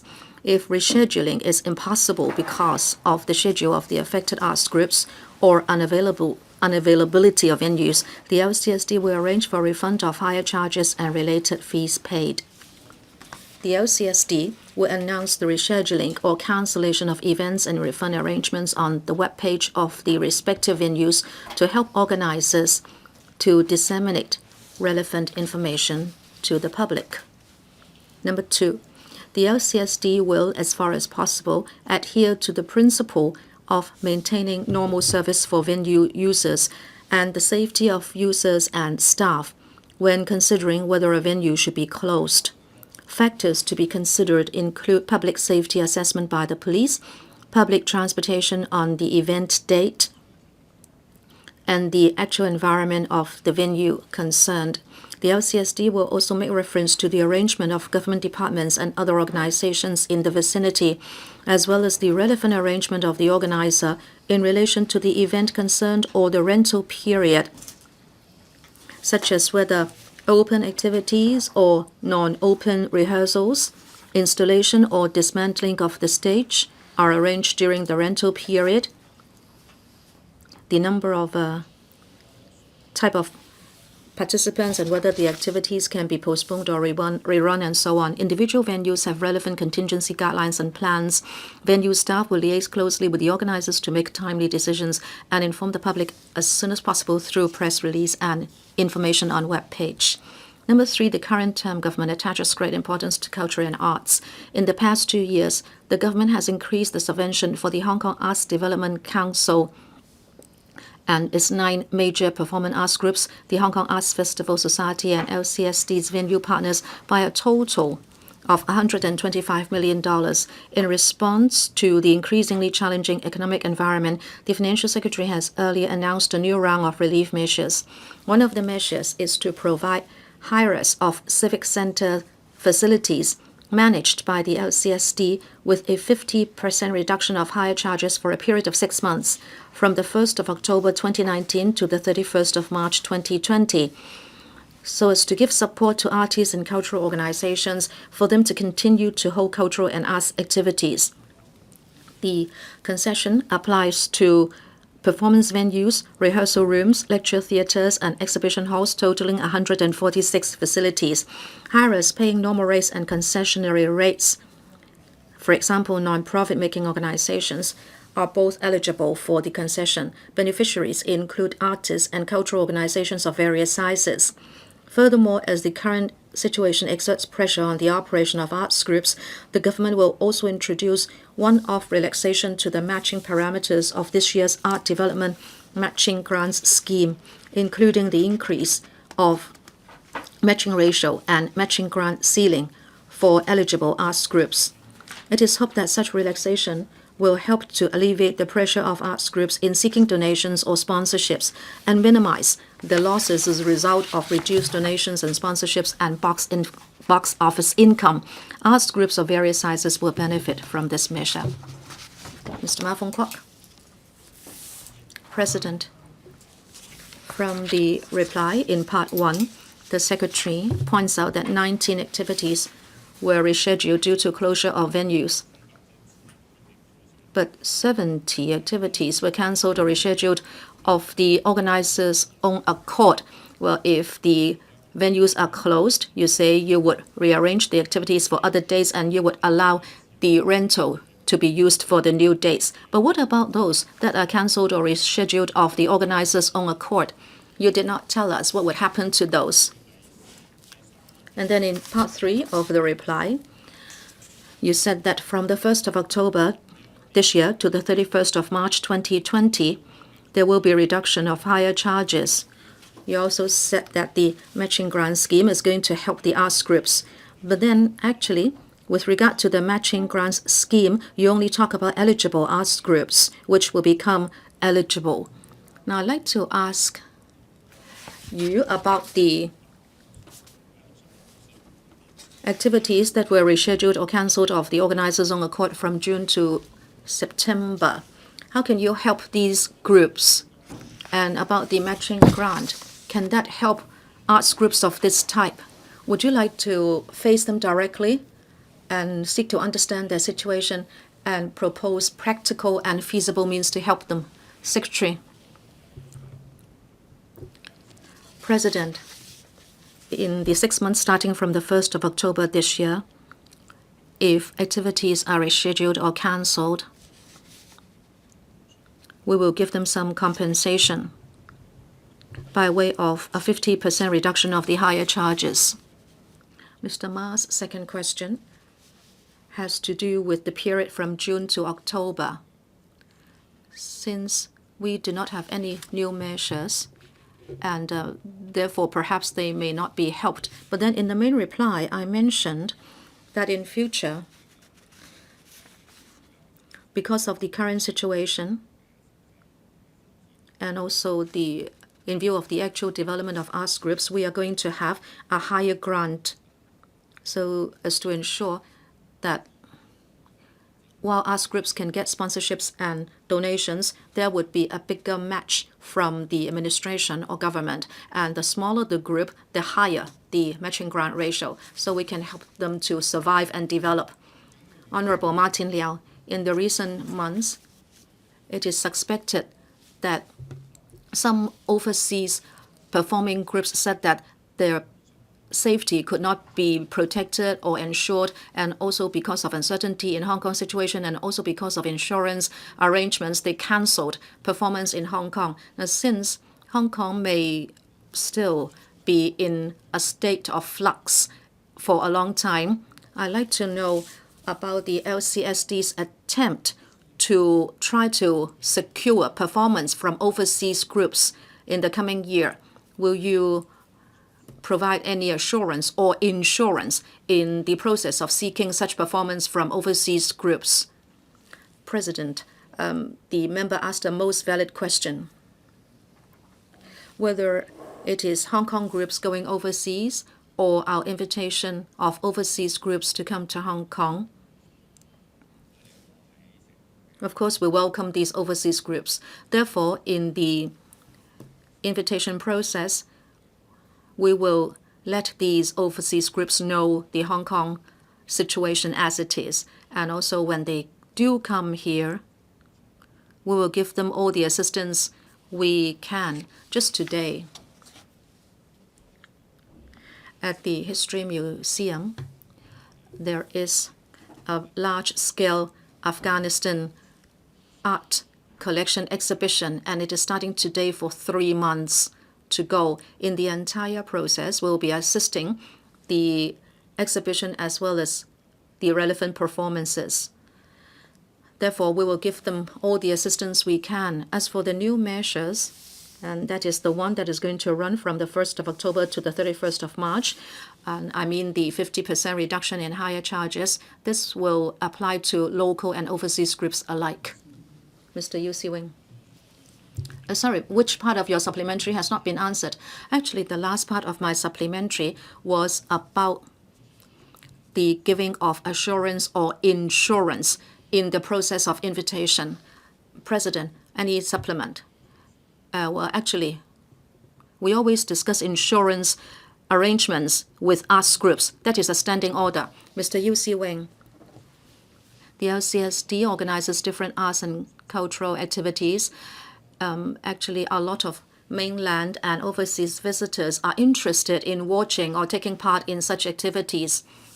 In recent months, there have been many cases of sudden cancellations, and that has affected visitors to Hong Kong. You know, they would have arranged the transportation in advance, and of course they have booked accommodation in advance, and if there are these cancellations at short notice, they suffer more than the local audience. I'd like to ask you whether in recent months you have received any complaints about such cancellations at short notice. And also, you said that you would disseminate the message through press releases and information on web pages, but then visitors might not be able to avail themselves to such. So can you consider other more effective ways to disseminate the information so that overseas or mainland visitors who are going to come to Hong Kong to see these performances will get early notice so as to minimize their loss? Secretary.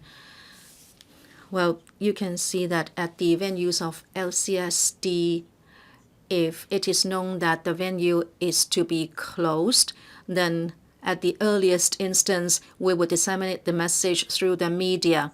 And this will also be seen on the web page, and also the exact time and the venues will be indicated. But now we are in rather special times.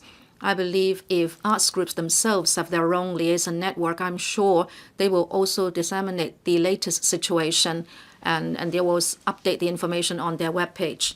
I hope all clients and visitors will be able to know the information early. Mr. Yu, which part of your supplementary has not been answered? I was asking whether the Secretary received any complaints from overseas or mainland visitors because of cancellation of events. Secretary, I do not have the information at hand, President. I can give the information to the member afterwards. Mr. Ronick Chan. Thank you, President. Actually, many arts groups reflected to me that they were rather puzzled by closure of venues. They said that actually at the same place, one venue would close, the other would stay open. The Secretary said that you would inform people through different channels, but very often it is very rushed. In your main reply, it is said that the decision to close venues would be due to public safety assessment by the police, public transportation on the event day, and also the actual environment of the venue concerned. These are really very rough criteria. Secretary, can you let us know more concrete, transparent, and open information so that venue hirers can assess whether they would be affected by closure of the venues as early as possible? And also, can you give a pledge as to the timing concerned? Say, how many days in advance will you have to give the notice instead of just saying notifying people as soon as possible? Secretary. President, of course, if we should know that something is going to happen at an early stage, we would certainly inform the relevant arts group and visitors early. But Mr. Chan, you will understand that given the present situation, very often things just happen, and you may not know what is going to happen 1 hour later. So the resident manager of venues will, of course, stay alert to developments in the view of the police assessment, the situation in the vicinity, and also transportation, and then they would discuss with the arts groups concerned. I hope members will understand that frontline managers may not be able to follow any objective indicators, but in a situation if he should take account of all the factors concerned, and if he is of the view that for staff, for the audience and the arts groups, if there is a safety concern, then he must seek advice from his supervisors to close the venue. We hope the public can understand, and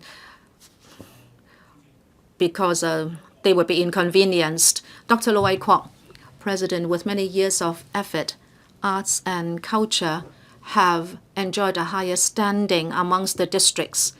We are developing the West Kowloon Cultural District as well. I think this is a very timely question indeed. In recent months, we have had this social unrest, and normal arts and cultural activities have been very much affected. At the LCSD, apart from arts and culture, it also looks after sport. Hong Kong has been holding world-famous sports events like the marathon and cyclothon. And in fact, such major events require a long lead time for preparation. And in the event as it stands, the organizers don't know what to do. With regard to overseas and local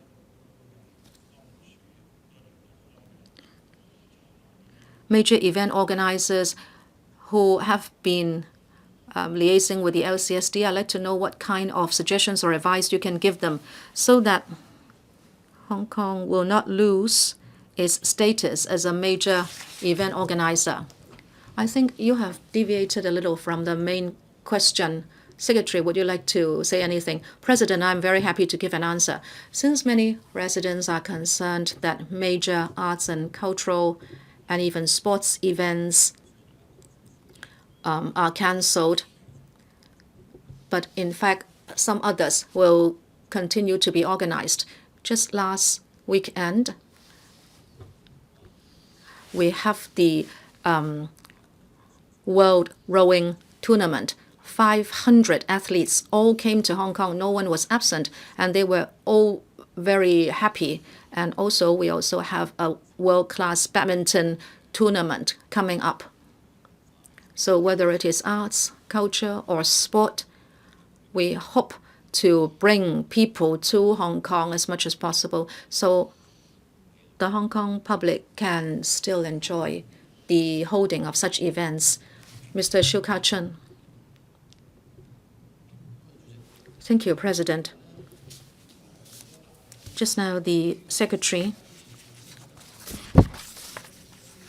said that there would be a concession starting from the 1st of October. But what about those who have booked the venues before the 1st of October? These groups have spent a lot of money on the events, so how can you help them in terms of manpower and box office income? Secretary, I think Mr. Shiu should see that in the main reply, I have said that the Financial Secretary has released a new round of relief measures in order to support enterprises and preserve jobs. And these would include the arts and culture field.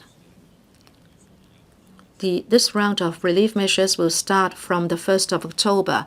And of course, before the 1st of October, the relief measure might not apply. So in fact, you have to start the relief measures on a certain date. But as I was reporting to other members just now, our support for arts groups has been relaxed this year, and that is under the Art Development Matching Grants Scheme. The smaller the group, the bigger the matching grant. I hope it is not just to help them ride out this storm, but we like to help them with the future development. This is our long-standing practice. Mr. Ma Fung-kwok, which part of your supplementary has not been answered? What is the criteria for closing venues? Sorry, I did not hear him. The mechanism, the decision to close venues, because you easily make those decisions. What are the criteria? Secretary, I also said just now that our frontline managers would take account of all factors that are relevant. Mr. Ma Fung-kwok. Thank you, President. One of the reasons for this happening is because some legislators do not want to dissociate with violence, and that is why we are seeing this undesirable consequence. My follow-up question is that many arts groups are receiving subsidy from LCSD, but very often those who make use of the venues are creative industries, and they are being dealt a blow as well. I'd like to ask the administration how you can support them through other means. Like, for example, apart from LCSD venue, you also have the Arts Center, West Kowloon District, and also the tertiary institutes, and also CEC, and also the HITTECH, and even the Sunbeam Theatre. And therefore, these groups that use venues other than those at LCSD are also dealt a blow. I'd like to know whether you can expand your subsidy scheme in order to help these venues attract other creative groups and give them assistance so that you can rebuild the social atmosphere. Secretary, President, our relief measures for this round are only applying to government venues. Mr. Ma has mentioned non-government venues, and they have not been included this time around. But we can seek a deeper understanding from Mr. Ma as to how we can support them in other ways. We will suspend the meeting until 2:30.